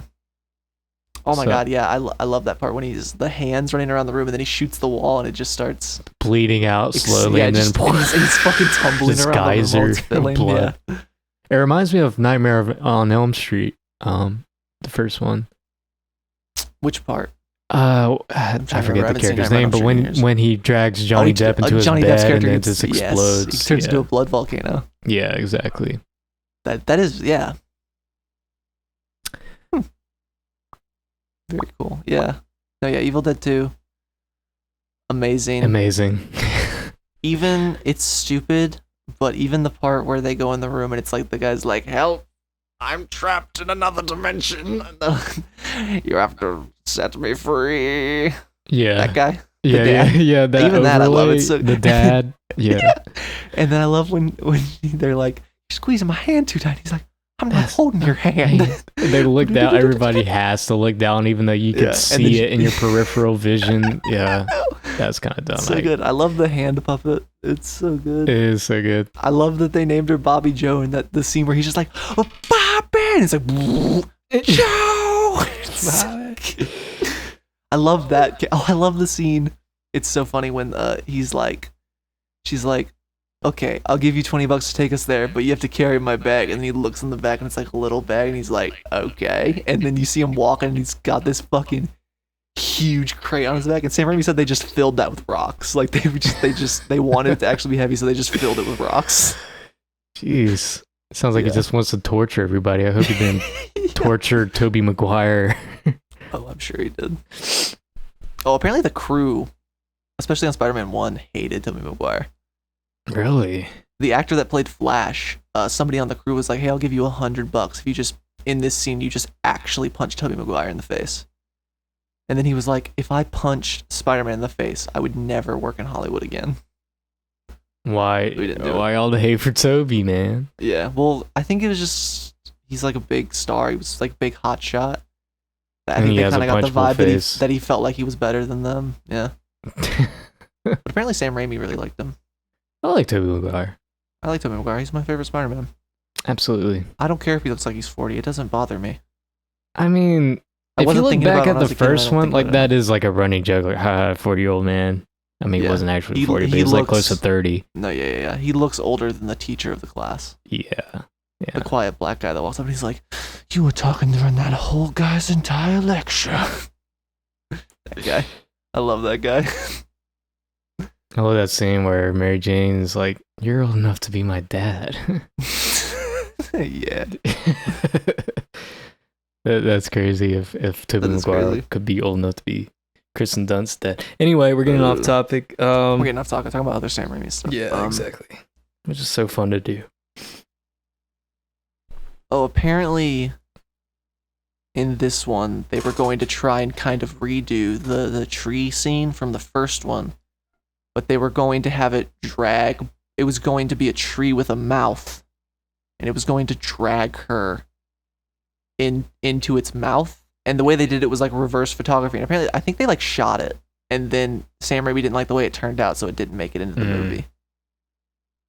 Also, I think the eye popping scene for that creature, like the witch that turned into the creature, that was a reverse photography thing. Yeah, there's a lot of really good reverse photography. I mean, the whole tree scene in the first one Really?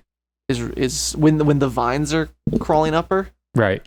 That was them pulling Vaughn. Like they like wrapped it around him. Okay. And they Yeah, that pulled it makes a off, lot of and then- sense. yeah. And Sam Raimi talked about in the commentary. He was like, "That's like I've done quite a bit of reverse photography," and he like talked about how Bruce Campbell is really bad at it because you have to act backwards. And he was like, "But she was amazing. Like she nailed it. Yeah, she did. She killed it." And did he have any commentary, because if we get another tree scene, but it's not a tree rape scene, did he make any commentary on that, or? Yeah, they were talking about how they wanted it to end with like her getting eaten by the thing. She Okay. gets. It must have been a dummy because they were that thing started. They fucking ran that thing through the woods. Yeah, She gets It going had to be. fast. yeah, it had to be. I love when I don't know his name. I know Bobby Joe. What's the the redneck guy's name? The hillbilly, Cletus. I think it's like literally Cletus or something. Yeah, Cletus or something like that. I love when he comes back and she stabs him with the knife. Right. And then like slams his feet in the door and then like hits his head again. Like he's just like getting, she like drops him on his back like with the knife still in him. Right. That's so funny. More of that Which slapstick leads us in there. into that's the scene where Bruce Campbell, Ash Williams, he becomes a Deadite, but only for a minute. Mm-hmm. He's the only character I'm aware of that has ever overcome being a Deadite in anything Evil Dead. It doesn't happen in the TV show. There are people infected by demons in the show that overcome it, but it's never specifically a Deadite. Deadite, yeah. I wonder what that is. If it's just, I wonder what a that is plot too. device, like plot armor, or is there? It is like, reason? especially the first time you view it, that is like a good moment where you're like, oh shit, that was our hero. Exactly. Now And he got. Yeah. I also love, I mean, the makeup in this one looks phenomenal on everyone, Right. but okay. specifically on Bruce Campbell, that Deadite Yeah. makeup was really, Yeah. that's yeah. the second time he gets infected. Because when he gets pulled by the Deadite and he lands in the puddle, he lifts up his head and he's like, "Rah!" And then the sun, he's looking at the sun and then the white leaves his eyes. So he gets turned into a Deadite twice and he survives. Right. They make a joke out of that in the TV show. There's a part where he's like, they're like, "Oh, what happens?" He's like, "Well, it's like the first time when it became daytime, it worked, but then that didn't help the next time. But then somehow I just got over it because of love or something." It's just like, yeah, doesn't make sense. It's fine. Yeah, because it was like him looking at that ugly necklace. Yeah, I guess his girlfriend. I And guess he just kind of fought I guess it. the excuse would be that he regained some bit of hope or something. I don't. It is doesn't matter. kind It's one of of a those things where- contrived explanation of him coming back to human, but But I'm okay with it because the movie's good. Like if the movie was worse, that would bother me. But because it's good, it doesn't. I don't think it like negatively. I don't No. think it's just very neutral. It doesn't impact the film in any way. Yeah, I the feel like. Evil Dead rules are fluctuating and Yeah, very nebulous and not clear. you're right. So it just kind of works. I think if you just kind of go along with the flow, Yeah. it works. It works for the better. How do you feel about the big rotten apple head at the end of the movie? At the end of the movie, I loved The it. embodiment of the evil. I loved it. You loved it? I like it too. It's big and it's dumb and I love it. It's I love cheesy, but I love the moment when they cast it away and it's so clearly just like a thing on a track that just kind of like turns off and slides out of the room like it's like you're in like a Universal ride that's like malfunctioning. Yeah. That's what it feels like. And then hit the portal. Yes. Oh, And- they don't show. I love. He falls into the portal and it looks whatever. But then when it's like flashing lights and colors and it's like zipping through something like the time traveling effect. Yeah. I love that effect, and they don't reuse it in the third one. Nope. But I really like that effect. Overall, one of my faves. 10 out of 10. Fantastic movie. I mean, we can't Even in do it its flaws, justice. it's like, perfect. say you guys just have to to experience watch this film. You just have to It's a movie that has to be seen to believe. Yeah, exactly. And you have to go in knowing that you're gonna laugh more than you're gonna be scared. Oh, absolutely. It's very goofy. I wouldn't say it's intentionally a comedy movie and it's more comedy over horror intentionally, but I feel like there's so much lightheartedness to it that don't be expect to be like actually spooked. They kind of the three movies kind of have a perfect comedy ramp where the first one is a horror, the second one is a horror comedy, it's in between. The third one is a straight up comedy. Yeah. And this is, I think, this is that perfect in between that strikes the perfect balance of both elements. 10 out of 10 from both of us. 10 out of 10. Shall we move on to Absolutely. Army of Darkness? Army of Darkness. Released in 1992. Before the show, I don't know if I said this during the show, but every time I've rewatched Army of Darkness, I've liked it a little less. Yes, you did. But a plus to it is that it's very short and it's very brisk. It moves. The movie moves.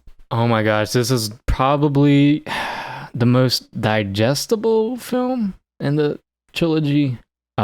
Just not solely, but mainly because of the incredible 80-minute runtime. Yes.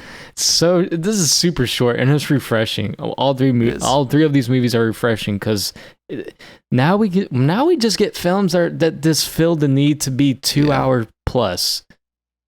I'm getting a little tired of that. Sam Raimi's he's talked about this in several interviews and things I've seen. His idea or his like philosophy for filmmaking is that if at any point the audience is bored, you're not doing your job. Exactly. He just wants, like, he's just getting as much entertainment as he can out of a thing, and then when he stops having the entertainment, the movie ends. He knows how to and that's trim exactly the what fat. all three of these that's exactly what all three of these movies are. They're all very refreshing, like you said. I think they all move pretty, like I don't get bored in any of them. None of them overstay their welcome. Absolutely. It's very nice. In fact, I feel like oftentimes the first two, they understay their welcome. Yeah, I kind of wish Evil Dead 2 was a little bit longer. Yeah. Wish there was a bit more, but that isn't a criticism. It's just a desire for more Evil Dead 2. Yeah, exactly. Not a criticism, yeah. Which is what I think. More of a compliment. Ash versus Evil Dead is. It's just like Evil Dead 2, the show. I think that it does lean more into comedy a little bit. But absolutely. It strikes that balance perfect, I think. Yeah, it still has that nice balance. Yeah. Whereas the film we're currently talking about, Evil Dead 3, I'll just call it Evil Dead 3, whatever. This is a straight up comedy. I really like it up until he heads off on the quest. Yeah. Like I like the recap, which we get a third Linda. We get a third actress playing Linda. Yeah. Another recap where they didn't use the footage from the first one for some reason. I guess we should, for people that don't know, Evil Dead 2 ends with Ash being sucked through a portal. A time portal with his car. And he falls from the sky and he's in the Middle Ages. And he is picked up by King Arthur. And I don't know if it's the King Arthur or just a King Arthur. It's never specified. It's ambiguous.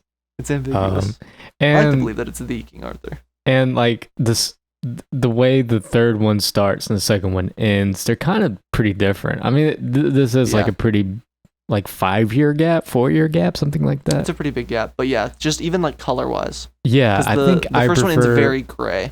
Yeah, I much prefer how Evil Dead 2 Medieval looked than this one. Yeah. This one, like, I do kind of wish that they were able to get closer to that balance a little bit. Yeah, because this one, the look of the camera is much more commercial looking. Yeah, it's much more Hollywood looking. It's less Sam Raimi. That being said, though, there are scenes where I'm like, this is like, we'll talk about it, but you know, I love it, because in this one he's just an asshole, and I love it. Yeah, like absolutely. They just but I also buy it as like, I just spent 2 days in a cabin. I just woke up in the Middle Ages. What the fuck is happening? Leave me alone, please. Right. And I don't know, like, Ash here, I like him, and I like the character he's become. This is sort of the mold that's stuck. It's the Army of Darkness. This mold. This one was what continued on to Ash versus the Evil Dead. But after all of this happening to Ash, I don't see why he's so cocky. Like, yeah. There's I do like the element that he has figured out the tricks. Like, I like that moment when they fight the witch, and then she's like laying there, and someone's reaching down, and he's like, "It's a trick. Get an axe." Right? I like that moment. That's good. Like, he's learned his lessons. Yes. He which I guess you could say the reason he's so confident and cocky is this one is he knows how to handle himself. He's already been through hell. I also how could it get worse? Cockiness, and he's also an idiot. They dumb him down a lot in this one. I actually think that's an element that I like, is that he's just an asshole moron. Yeah, you could take it or leave it for me. Yeah. I don't know. It's the Ash that sticks to Ash versus Evil Dead, and I like the Ash and Ash versus Evil Dead. It especially works when he's 50 and he's still doing it, and that's the joke, is that he's just the same person. Right, he hasn't developed past that point. He hasn't changed at all. I love that moment in the off topic. You're fine, but in the first episode, he goes up to the girl Kelly, because she's like the new girl at the store that he's working at, and he's like, "Oh, I gotta meet your mom to thank you, because she gave you the nice stuff in all the right places," just something like that, you know. And then she's just like, "Yeah, my mom died 6 months ago." She's like, "Oh, jeez." Next time you should just take the compliment, because I mean, you're really just gonna drop that on me, and that's kind of fucked up. That is you can't fucked even up. accept that he's an asshole. And it's funny too, because he's 50, he still works at that supermarket that we left off from Yep. Army of Darkness, and even the Evil Dead too. Yeah. Shop smart. Shop S-smart. But S-smart. yeah, I love when they throw him in the pit, and he's fighting that weird creature down there. It's not my favorite. I could tell, very influenced by Star Wars. That's what I was talking about earlier. That was very Return of the Jedi. Yeah. And even like the hand being cut off from the second one is very Luke Skywalker. Which in this one it kind of makes me mad, because they just kind of drop it. He doesn't. He gets almost a new hand. immediately makes a medieval robot hand, and then doesn't use the chainsaw for the rest of the movie. And I've always wondered why they did that, because that's weird. even in the poster, which I love the poster for Army of Darkness, he has a chainsaw. He has the chainsaw in his hand. Yeah. Which that was like in the prophecy, that picture or whatever. It's him holding the shotgun, raising his chainsaw in the air. Yeah. I guess you could say due to like just running out of gas or fuel for the chainsaw, or but something practical. I guess that makes sense. Which, how does he get all these bullet gauges for the shotgun? And he just happened to bring his chemistry book with him, and all the things he needs to make bombs.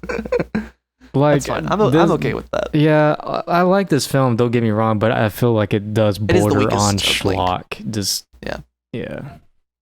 I think that it especially works if you watch them in sequence. Like whenever I do like one sit down in like a day and I watch all three of them, it kind of works, because it's just each one gets more stupid, and so then by the time you're reaching Army of Darkness, you're okay I'm in with for the it. Stupid. Yeah. So just to have like that mindset or that kind of setting of watching them ridiculous, concurrent, that makes sense. Yeah, no, I love the fight in the pit. I love when he comes out and he gives his spiel, and he's like, "This is my boomstick." I love that. Yeah. I love the part where they're like, "What kind of armor is this on the horse?" And they're just all stabbing his car with the Oldsmobile. I wish that okay. I'm going to talk about the stuff I don't like, because we've been praising Evil Dead too much here. When he leaves for his quest, they should have, in my opinion, because when he leaves for his quest, for some reason Sam Raimi decided, okay, this is where we're going to insert our little actual Evil Dead movie. And he gets trapped in this like windmill. Right. And the Evil Dead scenario ensues, where demons or whatever. Yes. How does one? What does he do that one grows out of him? How does that happen? Oh, the mirror breaks. That's right. Yeah. There's like the mirror. He's looking at a mirror and it's like not following his reflection, so he breaks it, and then a bunch of little ones show up. That's right. Right. Yep. I don't like any of that. It doesn't look good. You can like you said, you can tell it's not Bruce Campbell. I think it really is imaginative, and I'm sure it held Yeah, it's up clearly in a reference to like Gulliver's Travels or whatever. Yeah. Oh yeah. Absolutely. Yeah. But I really think that instead of doing that, sorry, you go first. I was just gonna say it seems like something based on other elements instead of being wholly unique like Evil Dead 2 gags. It just feels like it feels like Sam Raimi was like, I have to put Evil Dead in here. So right. this is Evil Dead. And it doesn't even feel that Evil Dead-ish. No, it doesn't, because it's not the same. It's just gags. It's just like Family Guy gags. Like, it's just Family Guy gags. Yeah. It's the best way I could put it. Yeah. But I think they're fun. I'll say I think they're fun, but I don't think they're intrinsically Evil Dead-ish. No. But I do like whenever he eats one of them and then another one starts growing out of him. Yeah. I really like that part. And I like the evil Ash. Yeah. I like him a lot. Cool. That's fun. That was a funny scene where it splits apart. I'm bad Ash and you're good Ash. You're goody little two shoes, goody little two shoes, goody little.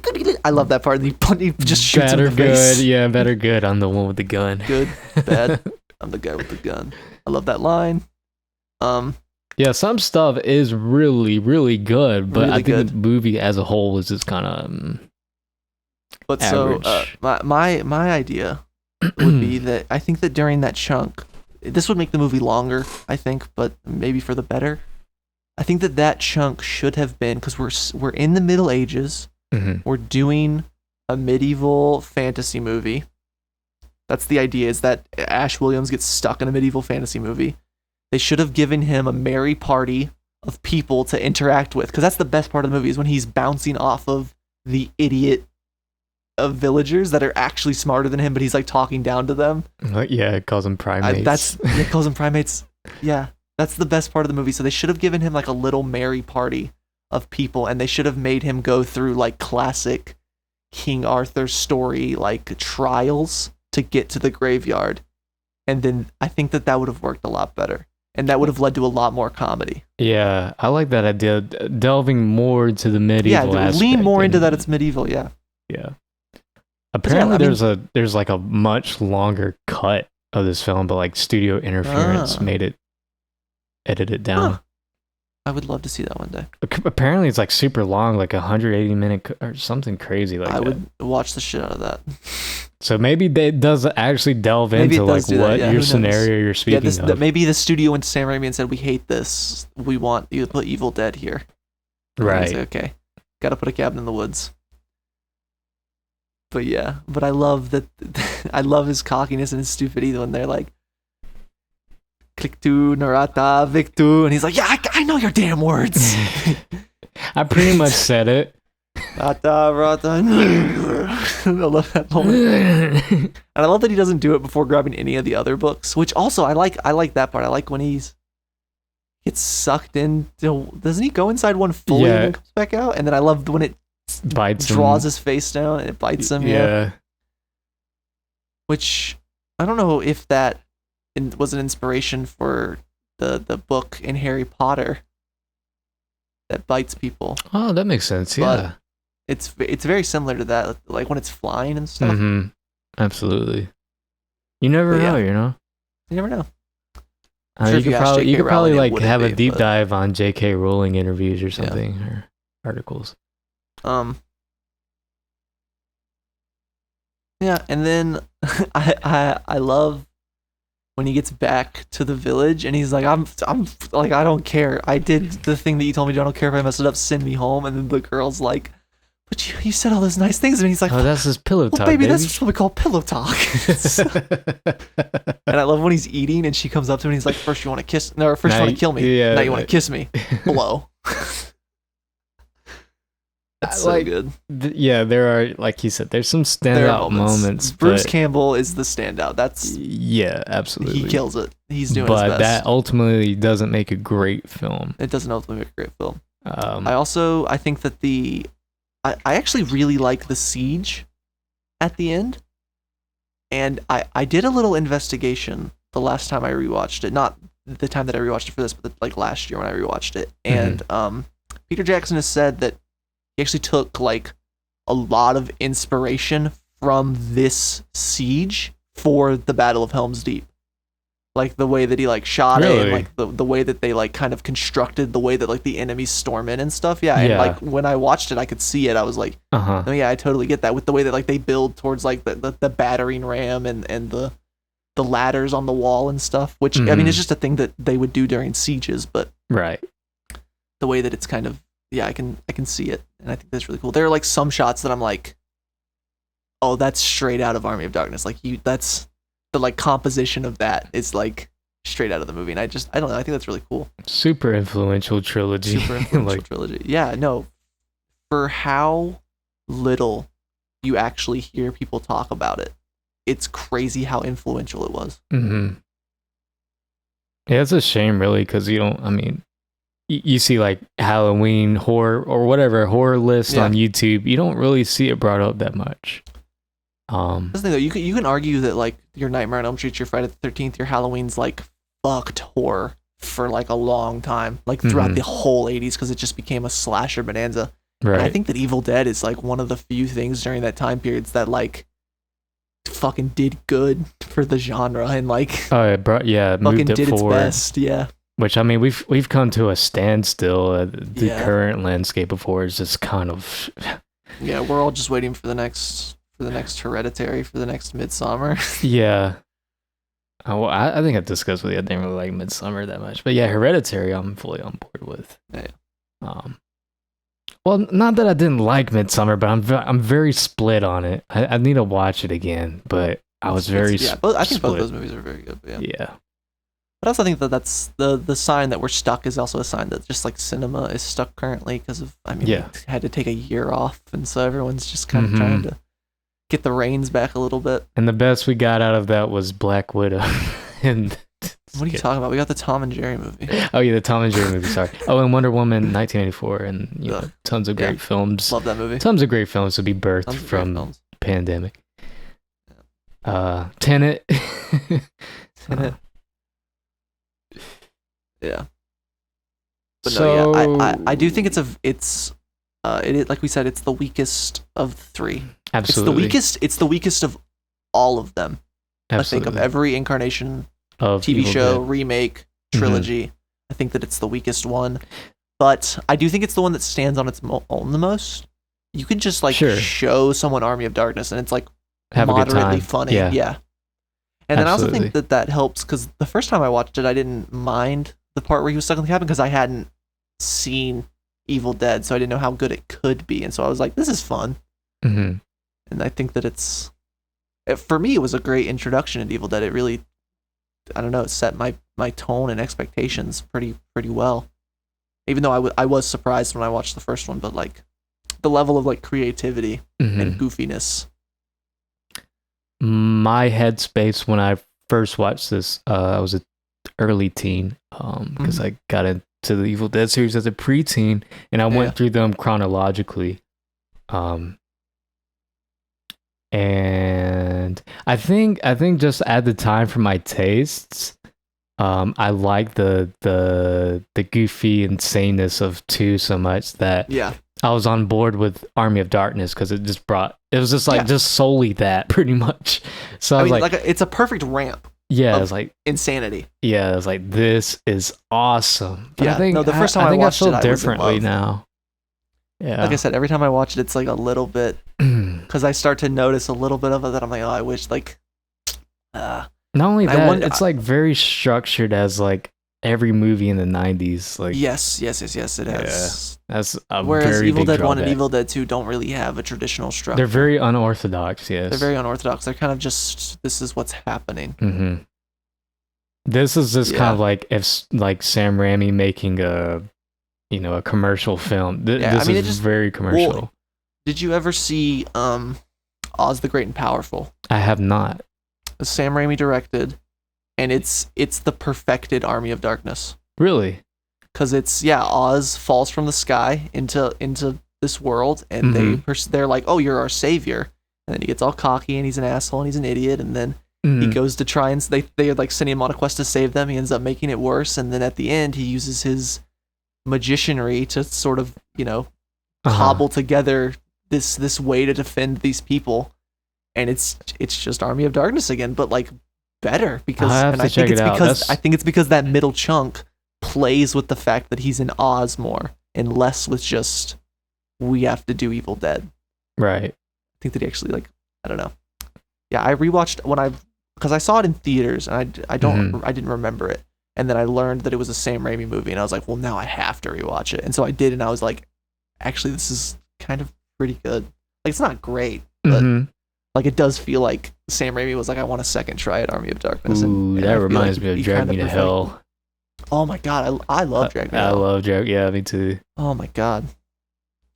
We should have just done a Sam Raimi bonanza. That would be 5 hours for this gig. Yeah. We can't do that. We can I mean, if you want behind the scenes when we discuss Scoochover, we could consider adding Drag Me to Hell, because I love that one. I fucking love it. Me too. And it's that goofiness you're talking about, but still horror. Is. And it's very I mean, this is Evil Dead related. I think of the scene when they put the demon in the goat. That's very Evil Dead. Oh, that absolutely. whole sequence is extremely Evil Dead. Yeah. Even the white eyes and stuff. And the wind. Absolutely. Evil Dead just has this bombastic, theatrical energy that, honestly, I had the closest modern horror movie that I felt that in is in the two It movies. I think with just like the visual creativeness and the theatricalness of it, I think that's like the closest any other movie has gotten to that for me. Yeah, sure. Yeah, I can especially the understand. second one, I think. I haven't seen the second one, but I have seen like just the outlandish stuff in it. Like, the second one, it's if It Chapter 1 is Evil Dead, It Chapter 2 is Evil Dead 2. Like it has that ramped up, yeah, which I love when sequels 11. do that. My favorite series do that. Fucking Gremlins. The first one is a straightforward Gremlins movie, and then the second one is a goofball train wreck, and I love it because it's just making fun of the first one. First one, yeah. I think that's the best way to do it. Because sequels it's hard to do, and it's hard to top off. Yeah. For the most part. Do you do something different, or do you just do the same but bigger, or what do you do? It's do you strike that balance. You build upon what the people already love, or do you go in a new direction? And I think Evil Dead 2 encapsulates both that very well. And I would, what else I would say? What's that? Spider-Man 2 also. Spider-Man 2 is the best sequel in history. Yeah, I love Spider-Man 2. Sam Much Raimi, better than not the first one. bad at sequels. Not at all. Not He's at the all. master of sequels. In fact, just imagine if we got Drag Me to Hell 2. I don't know if I would say that. I think that James Cameron might be the master of sequels. What do you do? Aliens? Aliens, Terminator 2. Oh yeah, that's right. I'm sure there's other things. That's why I'm not discounting the Avatar sequels, because the man knows what he's doing. Yeah. Like if they're good, they're good. I'm not gonna fucking complain. But sometimes as people age, they kind of lose it. That's true. Just lose that touch. It's true. But I didn't hate Avatar. Anyways, that's a different discussion. Yeah, another thing about It's Army of fine. Darkness is it's just not shot as interesting. Everything's kind of flat. The couple times that it is shot interesting, it shines. Like we were talking about whenever he's like, "Don't touch her. It's a trick. Get an axe." The moment before where she's like attacking them and the camera's like it's like shaky cam, but Sam Raimi's competent enough that even though it's shaky cam, you can still keep up. It's just frantic. Yeah. It's focused but frantic. I've heard it described as it's like whenever Sam Raimi movies do that, it's like there's so much energy in the scene that it can't be contained, so the camera's shaking because there's so much. Yeah, and that's perfect. It that's a perfect description of it. Mm-hmm. Yeah, fucking Martin Scorsese says Marvel movies are a theme park ride as a negative, but I would say that Sam Raimi movies are a theme park ride as a positive. They're a roller coaster, and I love it. I think that criticism is not really a negative thing. I mean, you want to have fun at the cinema. You want, do, you yeah. know, you want to That's why I have this don't roller get- I coaster don't ride. Yeah. I'll talk about Martin Scorsese a different day because I got umbrage with that guy right now. Yeah. He did make What'd you- Taxi what'd Driver though. I love Taxi Driver. But then he made The Irishman, so And then he made it's another shitty one. he's made some shit. Cape Fear. Didn't he make Cape Fear? I don't mind Cape Fear. I think it's kind of bad. That's the one with Matt Damon? Not Matt Damon, Mark Wahlberg, right? Robert De Niro. And no. Wait, what's Cape Fear? Okay, The one about the trial? No. It's about like this creep released from prison.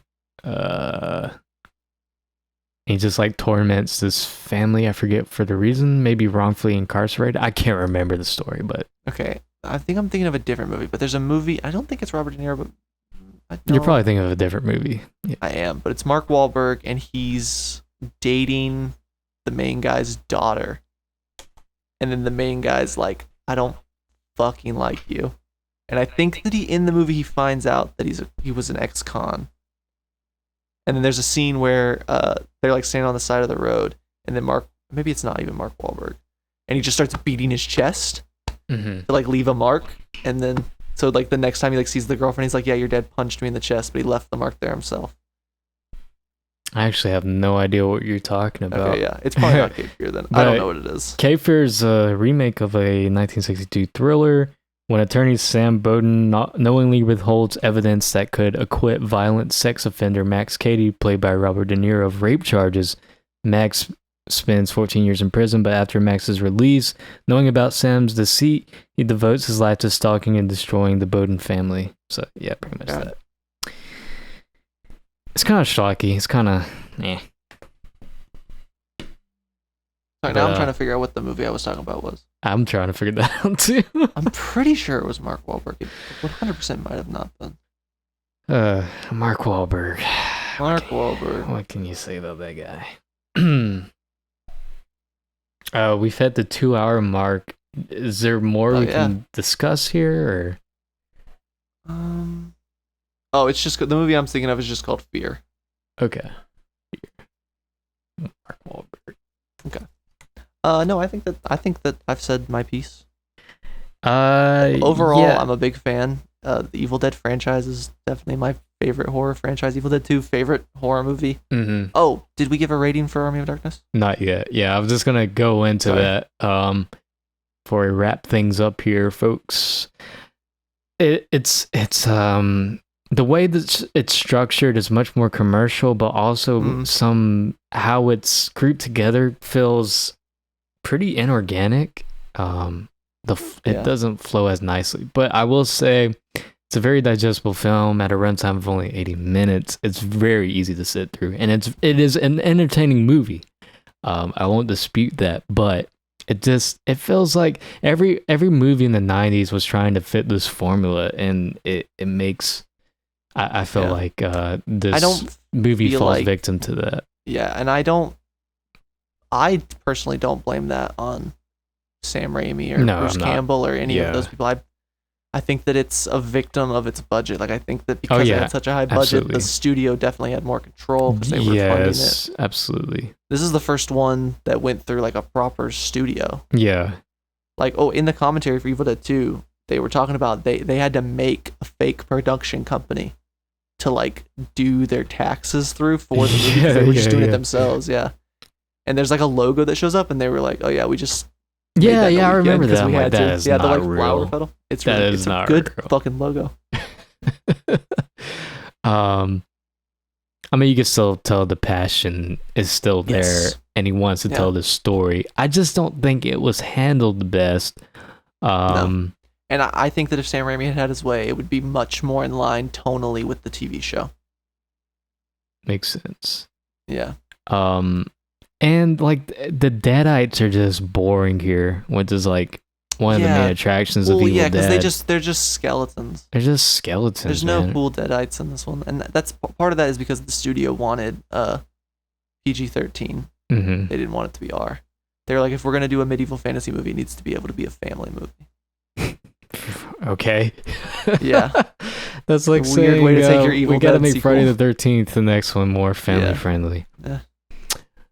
That's so stupid. I hate studio influence Yeah. so we can talk much. about the original ending, Oh yeah. You were gonna tell me that. which actually kind of I think is where Sam Raimi got the idea. I'm iffy. I'm not 100%. I've never been able to get a clear answer on how much control Sam Raimi had over the show, because he's executive producer and I think he directed a couple episodes. I know he was in the writer's room, but I'm not sure how much of that is actually him and how much of that is just other talented writers. Mm-hmm. But so the original ending for this movie was that he was going to be given a potion by the wizard and he was going to be told to say, Klata, Barata, Niktu, and like go to this cave, say that, drink a little bit of the potion, and then he would sleep and he would wake up in the year that he left. And then he would come out of the cave. Yeah, he would be preserved. But he fucked up the words and he drank too much. And then he's like, oh, this is like, I like this. So he gets like drunk. And then he wakes up and it's like Mad Max Desert Wasteland. And he has that like Planet of the Apes moment where he's like, I've seen it. you bastard. I've seen it. Yeah, that's the original ending. That just popped in my brain. I'm like, wait a minute. Yeah. That sounds so familiar. Yeah, I've seen that. And then I love think that ending. bled into the season finale or the series finale of Ash vs. Evil Dead. Yeah. I love that don't know ending. I don't know if you know this, but the original idea behind Ash vs. Evil Dead, I think because they didn't know that they were going to, because there's, how many seasons are there? 3. Yeah, there's 3. I think it was before they knew they were going to get a third one, and they thought they were going to end it on the second one. The plan was to build it so that it would end with Bruce Campbell as an old man getting sent back in time again and accidentally killing himself in Army of Darkness, and then like as an old man now basically having to redo Army of Darkness, and somehow they were going to get the main girl from the remake, and they were going to kind of combine them, and they were going to send her back as well. And then so it was going to be like them intersecting the plot of Army of Darkness, and then it would kind of be like a soft remake of Army of Darkness, Wow. which I think would have been pretty sick.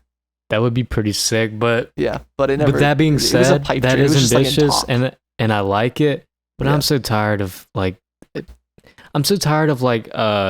whoever's behind it wanting to connect everything. I'm fine with, things being on its own and left alone. That's why I have a problem with the upcoming No Way Home.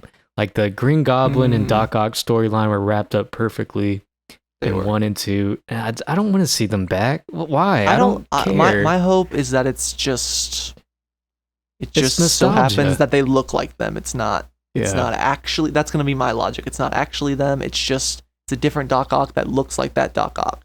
I mean, it's Alfred Molito. I mean, it'll be Yeah. hard for, I don't know. Yeah, but like I'm not going to watch Spider-Man 2 and then go, oh, whenever he falls into the thing in the water, he gets transported here, and for some reason he's evil again, even though at the end of Spider-Man 2 he's a good guy. He's a good guy, yeah. No, in my head he still dies there and he gets redeemed. Which, I mean, with the Doctor Strange, you could just say this is another one from a different Yeah, universe. that's what which I'm is saying. like, You could just say it's a different. it's a cop-out story it just device, looks like that but one. whatever. Yeah. I'm It's a not marketing big tool. into time. It's because travel. this is what everyone wanted. This is what the internet's been screaming for forever. Don't listen to the internet. I Don't know. listen to Reddit. I know. Please. I agree. Please. Yeah, that's a horrible place. Never listen to it. I'm 100% in agreement with that. But yeah, with all that being said, I think I'll give Army of Darkness a 6 out of 10. I think I'll give it a 6 out of 10 as well. Dang, That's pretty fair. great minds. Dude, we scored the Yeah. exact same scores on each We movie. scored the exact same score on all three. I'm glad we feel the exact way about it. But yeah, man, I'm not even Evil Deaded out, but I don't want this to run on No, for too I'm long. hungry for more. Yeah, me too. Honestly. That's why Um, I'm so excited for the video game. It looks so good. Yeah, you know the video the game. you know the Mind Demon from the TV show? Yes. They Bruce Campbell like retweeted a thing from the game, and it's just like a shot of him as in like an in-game character. That creature. Oh, And it's, really? like, just like it's everything. Everything's gonna be in the game. That's gonna be awesome. So It's like gonna be so elements sick. from each movie? Yeah, I mean- oh my gosh. They had I saw Pablo. I saw Kelly. I saw obviously Ash. King Arthur was there. Ben Stiller's estranged son, Pablo. So many I saw the long-headed creature from Evil Dead 2. Wow. I saw regular looking demons from Evil Dead 1. I saw flying creatures from the end of Evil Dead 2, the one that he shoots out of the sky. Yeah. I saw so many things from the TV show. Like, it's everything. And I really have no idea. I think it's like survival based. Like maybe like round based kind of, but it looks like a wave. Type. Visually it like it'll be like waves of undead. Then like it'll get harder and more bad. I don't know. So just zombies. Yeah, kind of. God, zombies. like a less so like zombies. I'm imagining like a killing floor. Oh yeah. Okay. Yeah. Yeah. That's a better one. Yeah. Did you ever see? Because I can see in the game like you gotta like fucking board up the door and stuff. Oh yeah, buy new. The ray gun and the chest. You have to do 3 flips. Whatever. I'm very interested to see how it's gonna work. Whatever mythos on the internet said that you had to do to get a ray gun. Evil Dead made me buy Dead by Daylight because they had a pack, Ash right? Williams. Yeah, they added Ash Williams as a playable character in the game, and I was like, I gotta get it. And so is it any good? I bought the game. I don't like it, but I know a lot of people that do. It's just not my kind of game. Yeah, I understand. It's a preference thing. Did you ever see? I like it as an idea. Yeah, it's a cool idea, but it's kind of based off like a similar structure of another game. What game? I have no idea. There was something before. It was like I don't think it was a Flash game. But I would believe that like when like the first Dooms were coming out, some shit. Yeah, I could see that. But I was just gonna say, have you seen Meet the Fockers? I have seen Meet the Fockers. Do you remember Pablo in that? He was Ben Stiller's estranged son from The Maid.